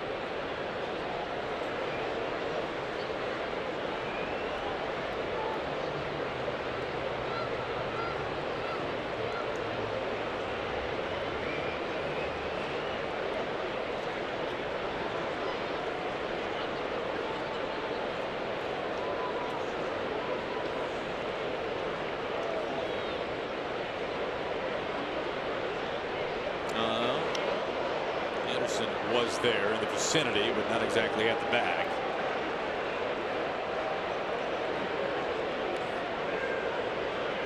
Sometimes you'll have a timing play, and Shields was looking at the catcher after he threw the ball. He spins, expecting pretty good adjustment, really, expecting him to be right at the base. And there he is looking at the catcher, because the catcher will give him a sign, and they were crossed up somewhere.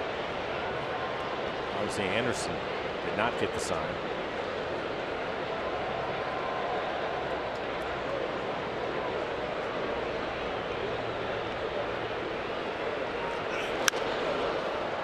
Two on Span.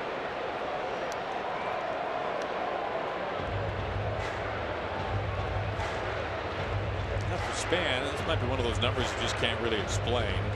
With this single tonight, he has now reached base in 22 of the last 25 games he has played against the White Sox.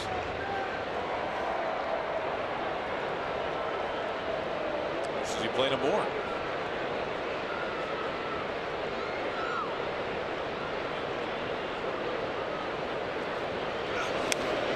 Stays alive.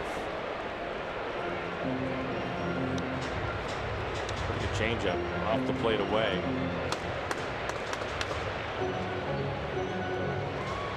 Shields now at 90 pitches. Nobody getting loose in the pen. Seager a walk and a steal at second. In scoring position with 2 outs.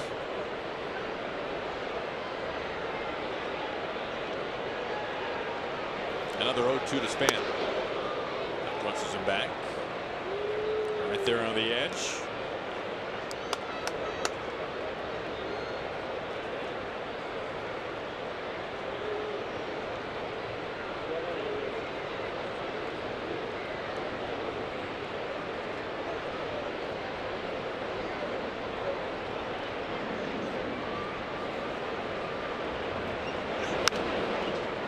Another foul ball. Some could say the Mariners have the White Sox right where they want them. Others might say that up by a run. A little add-on might be nice here. And by others, we mean Scott Service.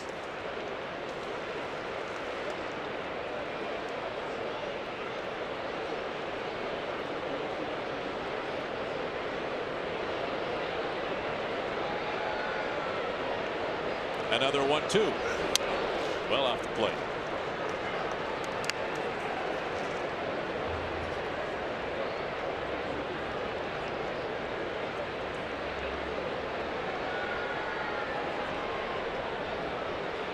Healy would be next if Span can extend this bottom of the 6th inning.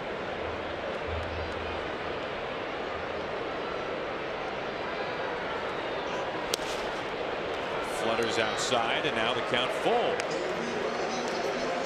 You see Tracer, 7 pitches so far. Maybe a little frustration on the body language of Shields. Don Cooper, their pitching coach.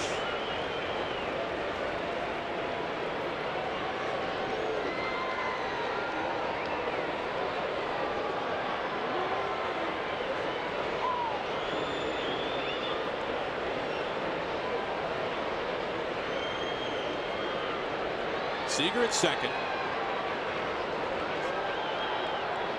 Pitch number 8 to Span. Now the infield. Sanchez at third with 2 hands to end the inning. Seager stranded in scoring position as we move on to the 7th.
Desk, how about a little hashtag where I root presented by Alaska Airlines? And right out of the gate we got Chad Morrison from section 104 on Pearl Jam fireworks night. You got the ball game and the fireworks this evening. Mike Dennis, family gathering on fireworks night. They're having a great time here at the ballpark, and also showing up Mike Henniger.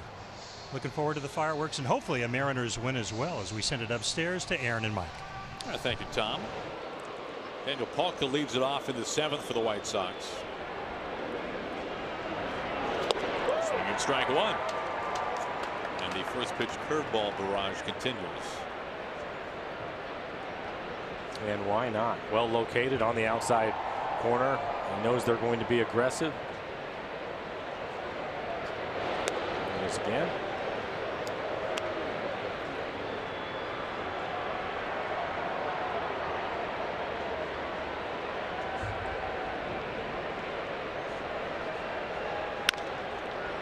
Right in line with D. Gordon. Routine out number 1. I'll join the Mariners at Safeco Field for a West Coast showdown when they host the Giants for a 2-game interleague series starting Tuesday. Tickets for the hottest series of the summer available at mariners.com. San Francisco, a couple of games over 500. The National League West is very tight. They are in 4th place, and they are all of 4 games outside of the Dodgers. Diamondbacks a half game out. Mariners will see them in Phoenix this summer. Colorado in third place, and then the Giants. Yohan Moncada, a walk earlier, extends his on-base streak to 13 games. Really gets handcuffed 1-1.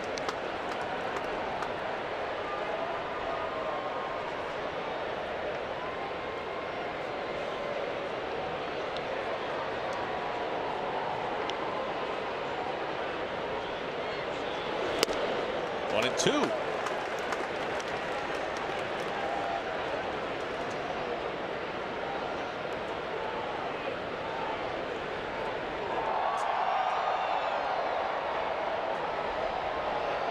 Leblanc fires away and it misses.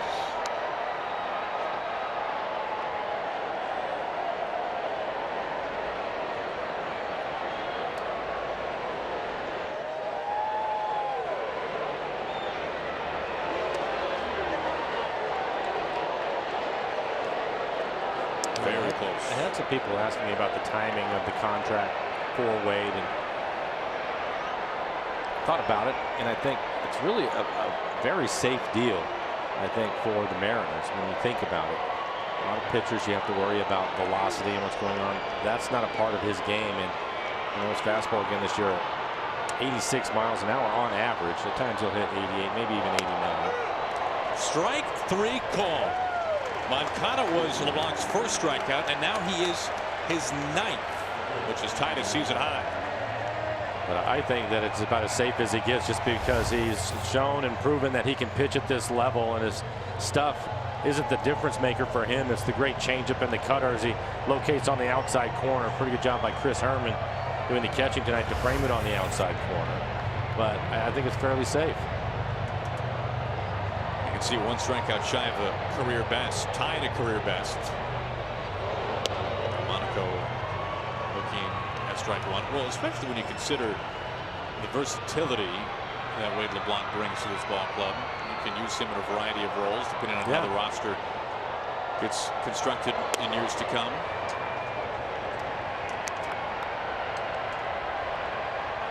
Started in the bullpen this year.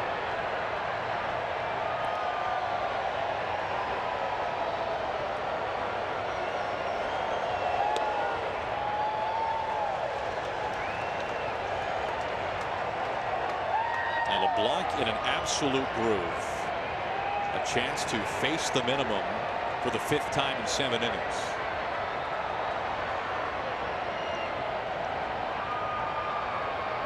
Here's 1-2.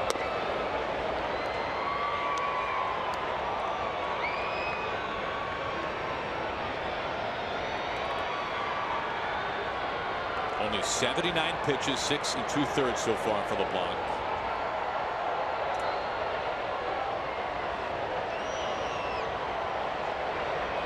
A time call. Shift on for Delmonico.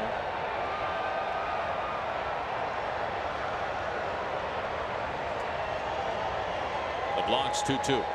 Swing and a miss for strike 3. A career night for Wade LeBlanc. What a way to open up the second half. 10 punch-outs, matching his career high.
think you can do something great if you win Washington's lottery. Play today.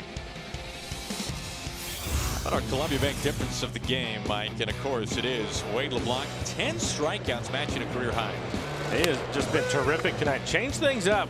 We've been talking out throughout the game how he's really used his curveball, picking his spots for his changeup, and basically just showing the fastball off the plate to go right back to the curveball again. Well, what a night.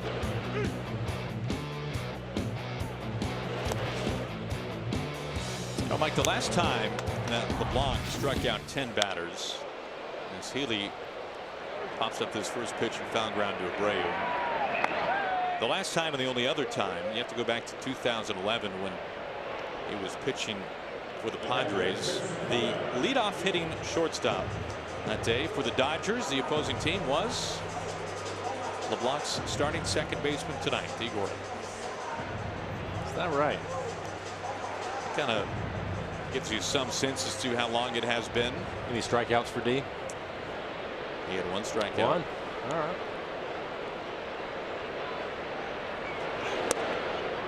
Ball one to Herman.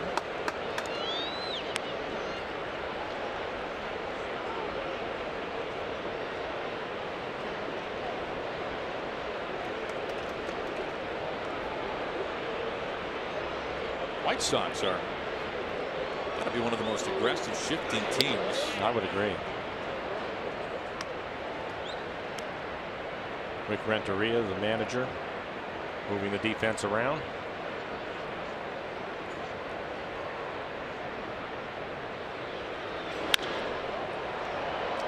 We've seen a lot of this against Shields tonight. These skyscraping pop-ups. Can't see it. The last minute. Monaco. Yeah, he had his hands out there. Well, saw Anderson running by. He saw that he had lost it. Wasn't able to find it. You can see him looking around last second, able to make an adjustment. There he is, letting him know I can't see.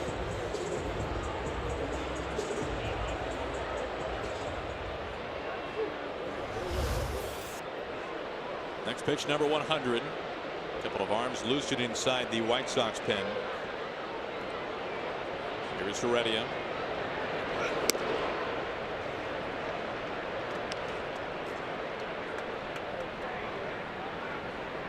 Manaya getting loose. Avilan as well.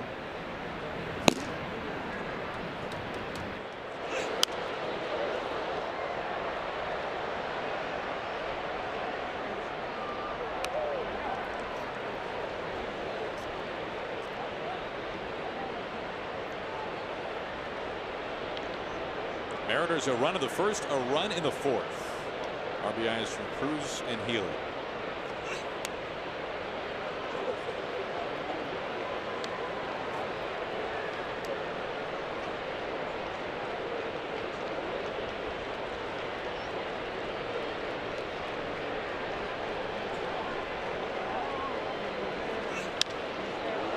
Slice into right field. Garcia backpedaling in front of the track to end the inning.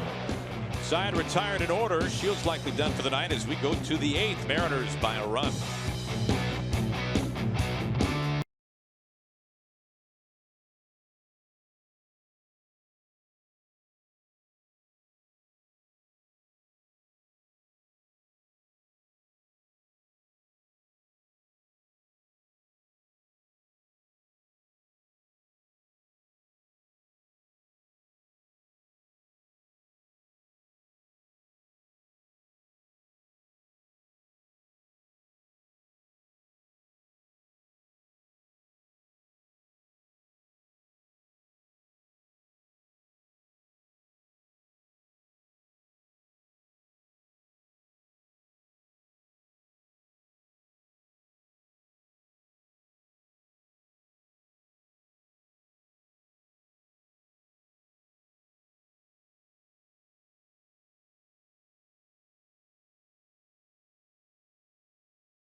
Mariners leading 2-1 as we move to the top of the 8th inning. Well, are you a fan of D. Gordon? Of course you are. Join us tomorrow, July 21st, for D. Gordon bobblehead night. The first 20,000 fans get their very own D. Gordon bobblehead. And it is a beauty. Bottom third of the order due up here. Begins with Adam Engel. Looking at ball one.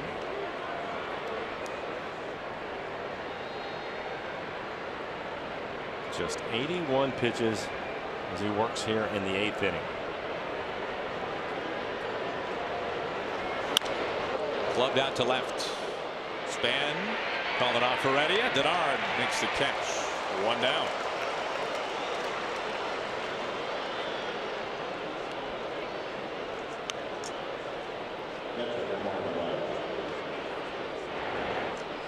Leblanc would like a new baseball, facing Omar Narvaez now. Catcher's 0 for 2, a line out to Healy, also a strikeout looking.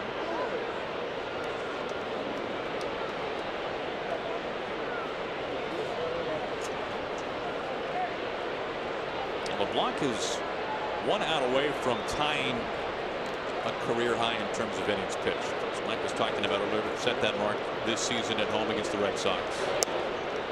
And he went 7 2/3.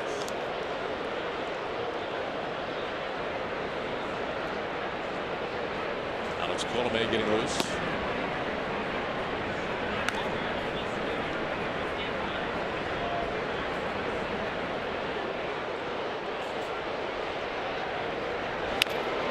Sliced into left. Span can't catch this one. One out. Narvaez is aboard his first hit tonight. This season, when you're at Safeco Field, don't forget to visit the Seattle Children's Play Field, designed for both children and parents. The whole family can enjoy a playground, wishing well, concessions, team store, and TV monitors, so you don't miss a single pitch. What a night for Wade Leblanc. He will leave to a thunderous ovation. Over 43,000 in the house tonight. He matches a career best, 10 strikeouts, as Wade LeBlanc in the first game of the second half goes 7 1/3 magnificent innings against the White Sox.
Into the 8th inning. Hugs all around. A good friend, Marco Gonzalez.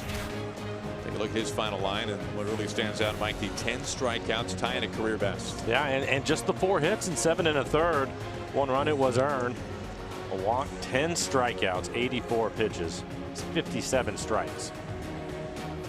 Brings us to our Beacon Fleming call to the pin. Alex Colomé is now on to work for the Mariners. 42 appearances this year. 4.12 ERA, 40 strikeouts and 39 1/3. Fastball will be in the mid-90s with a hard slider.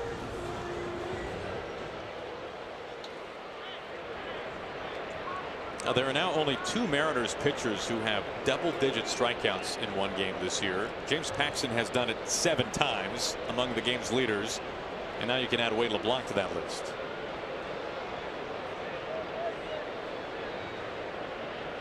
Yolmer Sanchez, the number 9 hitting third baseman, 1 out, 1 on. Tying run at first base to go ahead with 5 home runs this year is at the plate.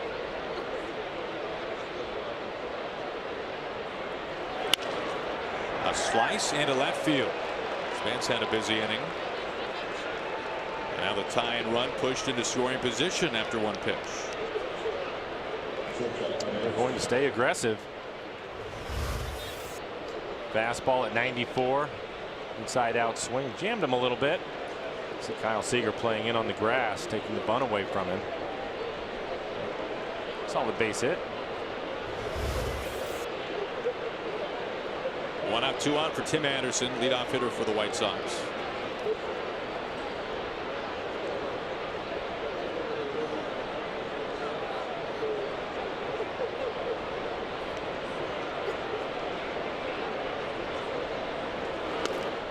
Looks at ball 1.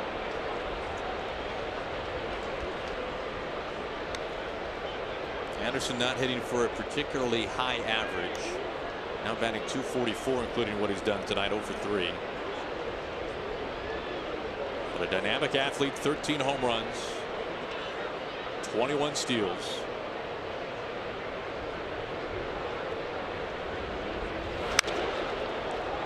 Haniger curling over in front of the track to make the catch. Narvaez making the move into third base. He gets there. 2 outs.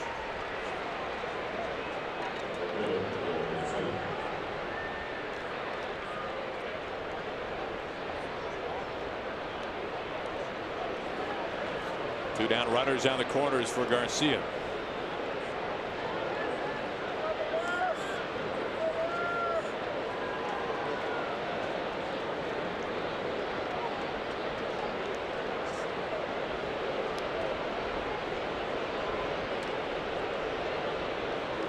Garcia has scored the only run of the game tonight for the White Sox. Doubled and scored back in the first.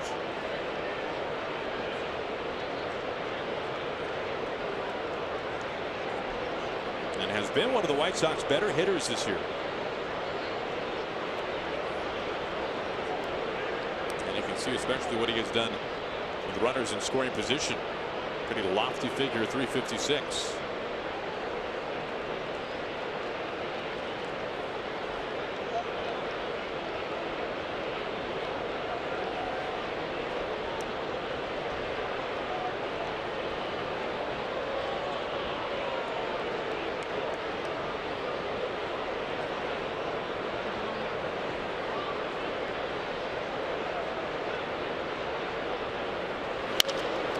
Into center.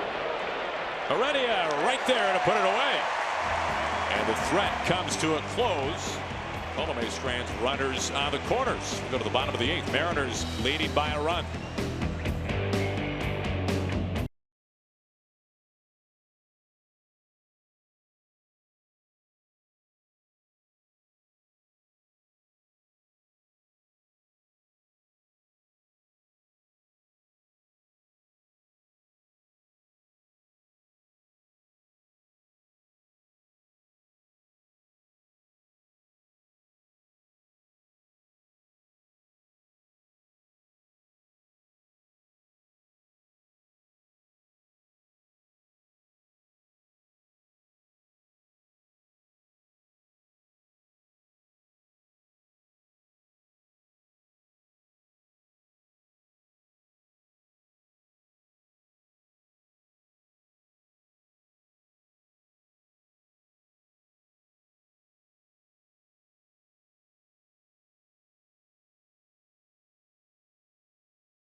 Hey, did you know that right here at Safeco Field, a wide variety of vegetarian and gluten-free options. For vegetarians, you can get a veggie burger at Great State Burger in the Pen, a veggie dog at multiple locations, veggie buns at Din Tai Fung at Section 132, and great salad options at The Natural, also at Section 132. And if you're looking for gluten-free options, you can also stop by The Natural, and the Hit It Here Cafe has gluten-free selections as well. For more information on vegetarian and gluten-free food options at Safeco Field, download the MLB Ballpark app. And guys, if you don't mind, a little suggestion, Bite of Seattle's going on, so have your lunch tomorrow at Seattle Center, load up, and then come on down to the ballpark and do it all over again.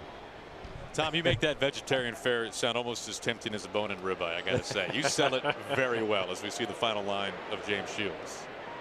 Scattering 7 hits over 7 innings. 2 runs, only 1 earned. Luis Avilan is the new pitcher. Left on left. 42 appearances, a 3.95 ERA, 30 strikeouts, over 10 walks. Only hitting .264. He's given up a couple of home runs. He has been very stingy to lefties. Sanchez is lining up, by the way. He's even with the mound. Up the middle. How about a 4-hit night for D. Gordon? He is 4 for 4. All-Star break did him a little bit of good. Have a right-hander getting loose in the pen. So we'll see if Renteria will stay with the lefty. Will Segura do it? And he will not. Out of the dugout. Going to make a change. Great start to the second half for D. Gordon. Primera Supremo as he hits it right back up the middle. 4 hits on the night. Juan Minaya getting set to come on. We've got a pitching change.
Gordon at first base with nobody out, leading 2-1.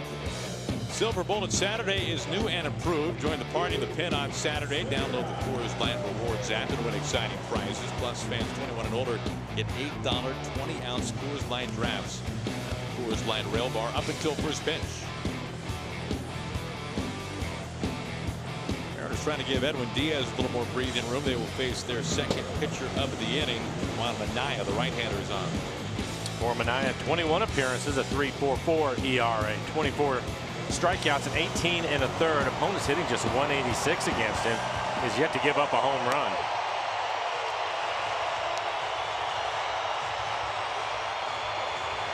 And plenty of strikeouts for Minaya. He faces Gene Segura. He'll be facing the teeth of this order. Segura, Haniger, Cruz.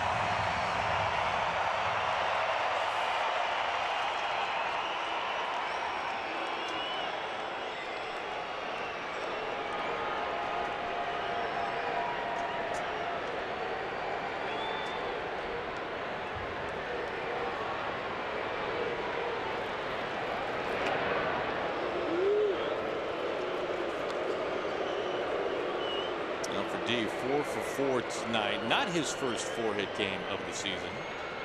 I remember he even had a 5-for-5 night on the first day of May. Again, back to first.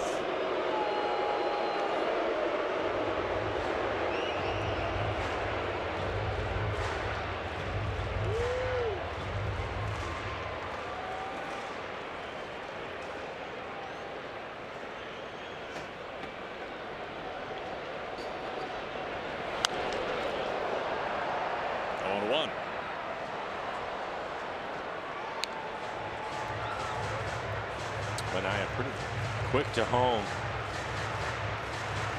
Much of a leg kick. Kind of a slide step working for him.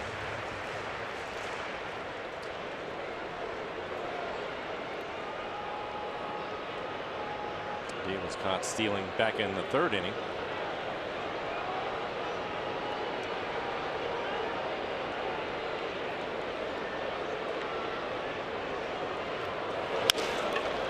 Cue to Weekly. Moncada. Anderson has no throw.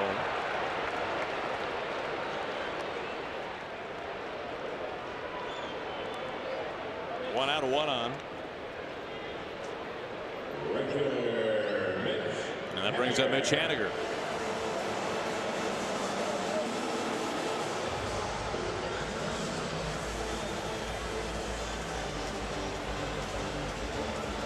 Some nice production from Haniger late in games. We've grown very accustomed to that this season.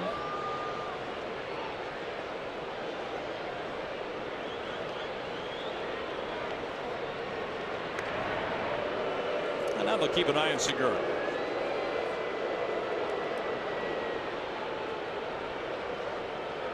Meanwhile, in the division tonight, good news from the Coliseum. The Giants take down the A's 5-1. Mariners trying to lengthen themselves from Oakland. Edwin Diaz getting loose in the pen for the Mariners. He is approaching the all-time saves record. Saves of 1 run. Too shy of tying, in fact, for a single season.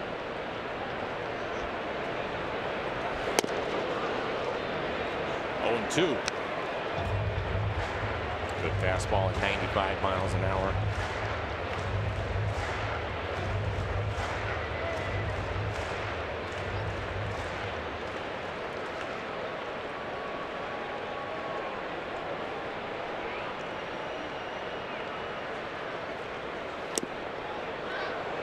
Field out of first base as Haniger does not go. When you look at the 1-run save numbers for Diaz this year, he has 20 of them. 20 of his 36 saves by a margin of what we see right now, 1 run. Now the next closest is another all-star closer, Craig Kimbrell, 11.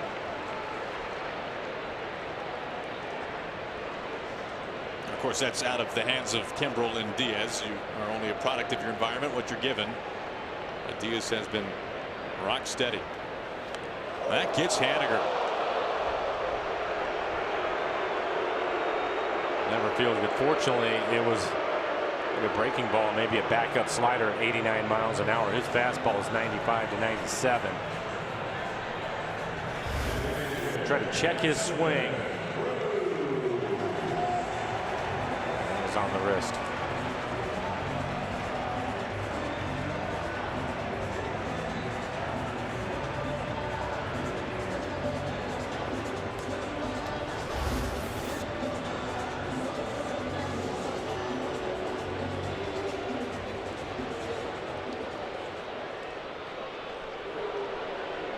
One out, 2 aboard for Cruz.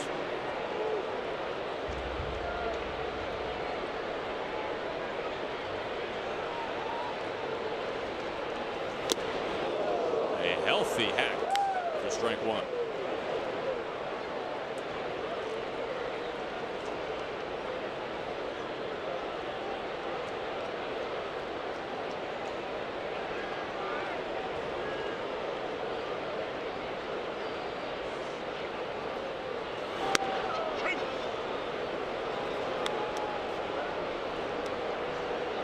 couple of fastballs towards the top of the zone. That last one at 96 was on the outside corner.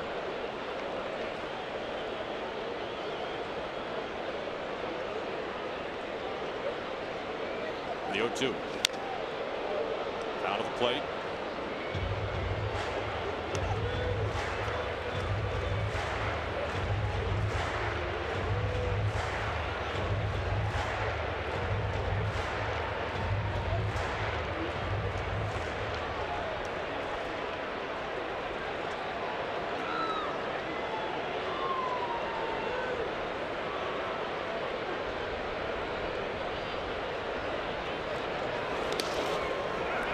Narvaez can't find it, and Segura goes into third. Haniger tiptoes into second. It'll be a wild pitch.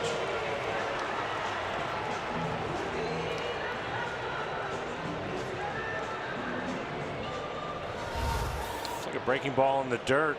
Tries to backhand it. It was just a bad slider that hit out in front of home plate.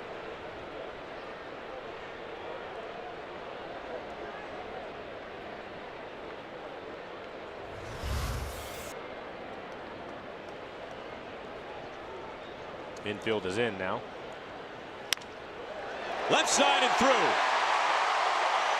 Segura scores. The Mariners lengthen the lead. It's 3-1 thanks to Nelson Cruz, who drives in his second on the night.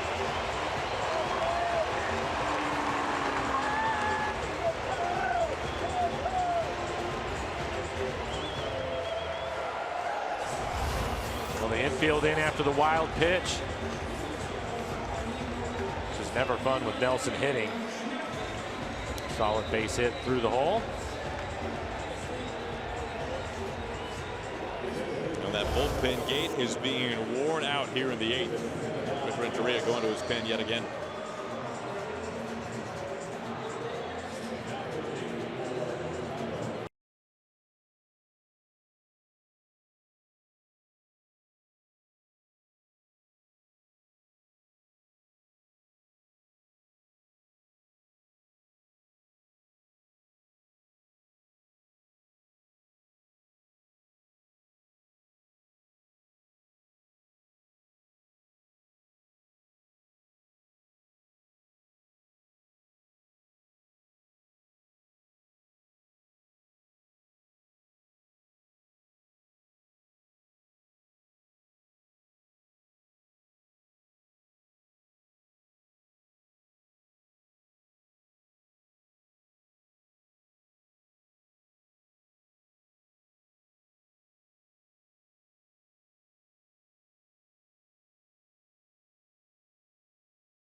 To 1 now. Nelson Cruz has been lifted for a pinch runner. John Andreoli just recalled today.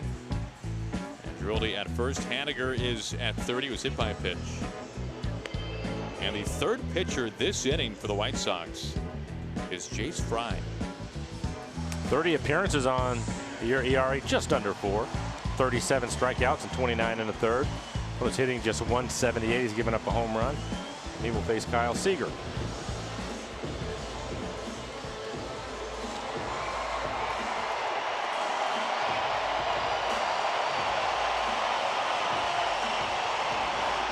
Fry with some local roots in the Northwest, born in Beaverton.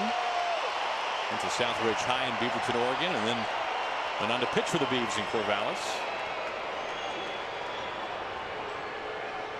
Former third-round draft pick by the White Sox.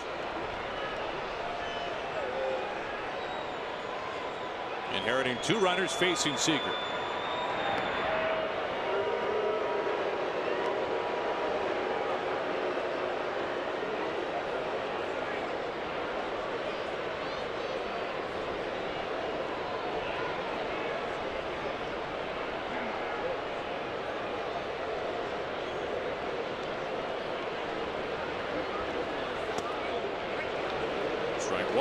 Starts him off with a pretty good curveball right on the outside corner.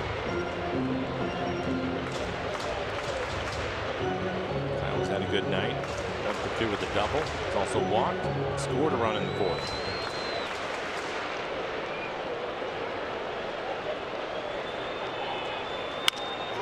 Ground ball to Abreu, coming home with it. Haniger the rundown. Narvaez trying to put the tag on, and they get Haniger there at third base. Andreoli to second, Seager at first.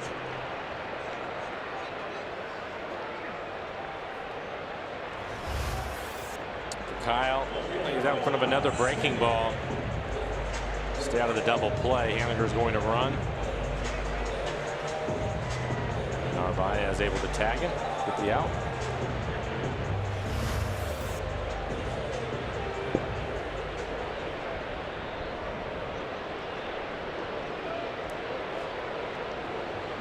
Here's Span.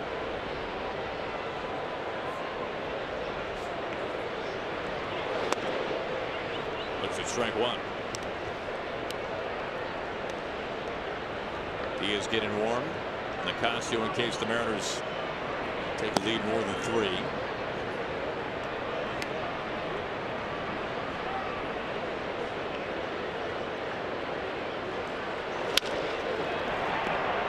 Sanchez steps on third, and that ends the inning. But the Mariners get a little bit of insurance. A 2-run lead for Edwin Diaz on the hunt for his league-leading 37th save.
Out of the top of the 9th inning, the Mariners taking a 2-run lead with them.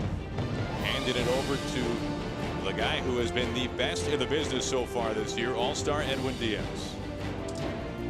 For Edwin, mid to upper 90s with the fastball and a slider. 36 saves in the first half, 79 strikeouts in 48 innings. Opponents hitting just 152 against him. On the French for ball 1 to Abreu.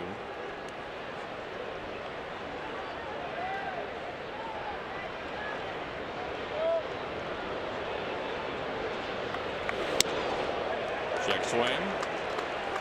1-1.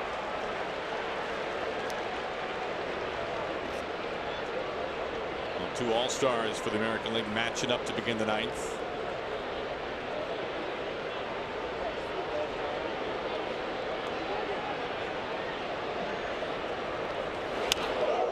Bends him back.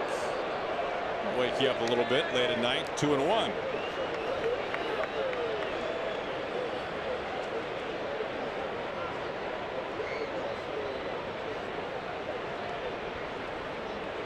Soroka on deck, the DH.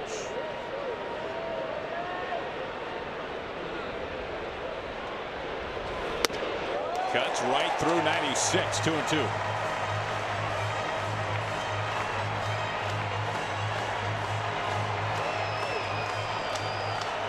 Just trying to stay right at the top of the strike zone with him. Missed with a slider to start the at bat. 3 fastballs in a row, all of them at 96.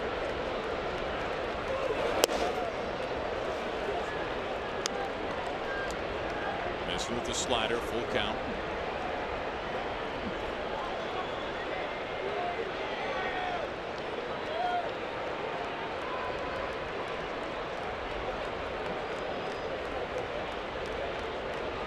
The payoff. D. Gordon to his left. 1 down.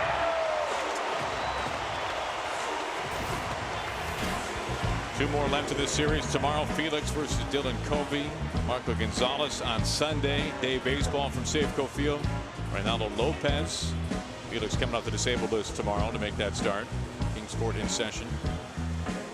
Look at the numbers for Diaz in his career. This is his 10th appearance against the White Sox. They are now 3 for 36 against Edwin Diaz. 22 strikeouts, 36 at-bats for White Sox hitters against the Mariners closer. Close pitch misses for ball 1. Time called by the second base umpire.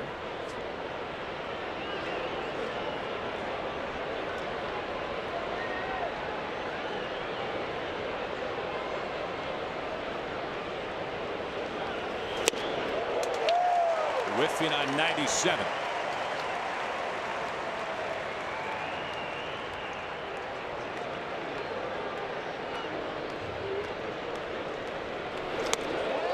Ahead 1-2. And then right back with the slider down out of the strike zone. So consistently throw the slider down entire first half. And just kept chasing it. He got him. His best yet, 98 miles an hour to finish off Polka. Well, after the slider at 89, 98 towards the bottom of the strike zone and a late swing. Romero Supermo just overmatches him.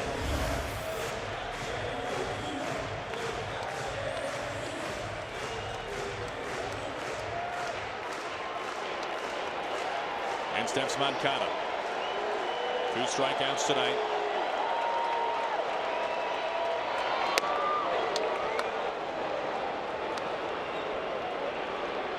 It's been ball 1 to each the first 3 hitters. Well, it's a pretty good pitch right there. They've all been close. Yes.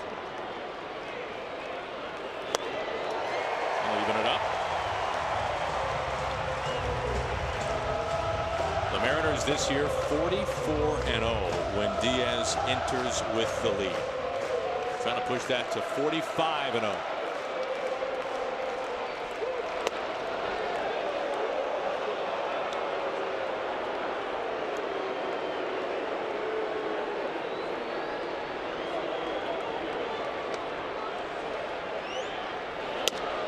Behind 3-1.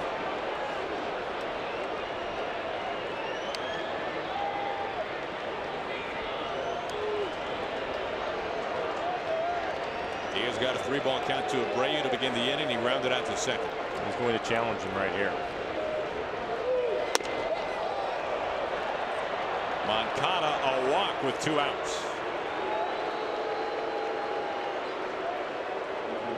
Tying run coming to the plate.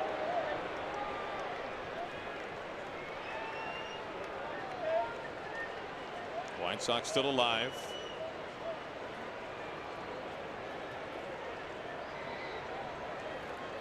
Delmonico was the 10th and final strikeout victim for Wade LeBlanc.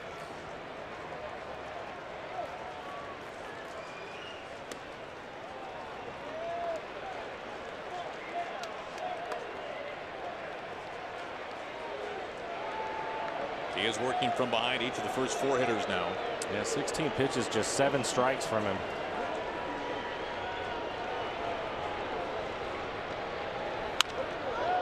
out to span in left field.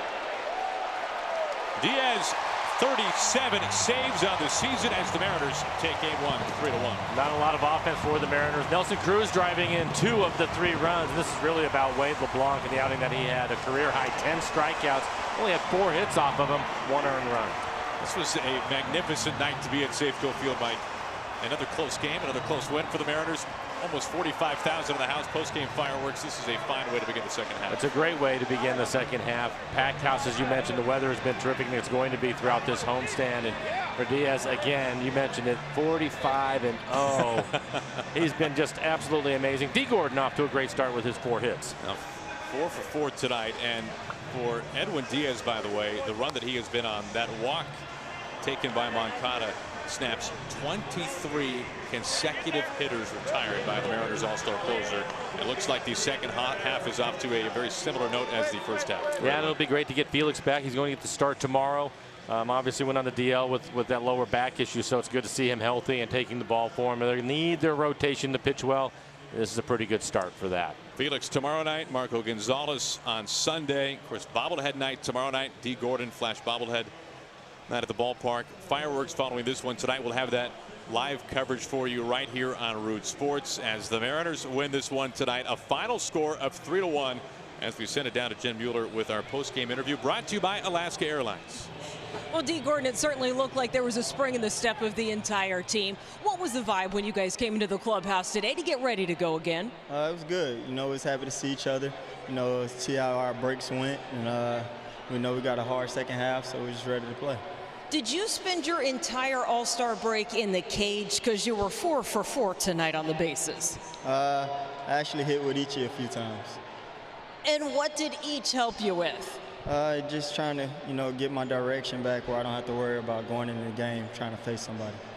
What does that mean, get your direction back? I can't tell you. Okay, we'll leave that one a secret.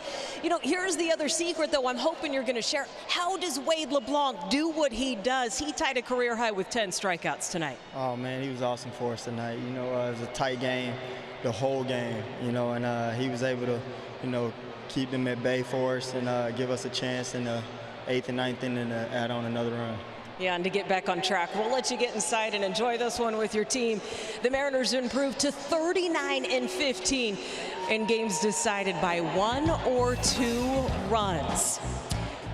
While we wait for fireworks here at Safeco Field, how about a look back at our Primera Supermo moments of the game? More Mariners postgame is just around the corner.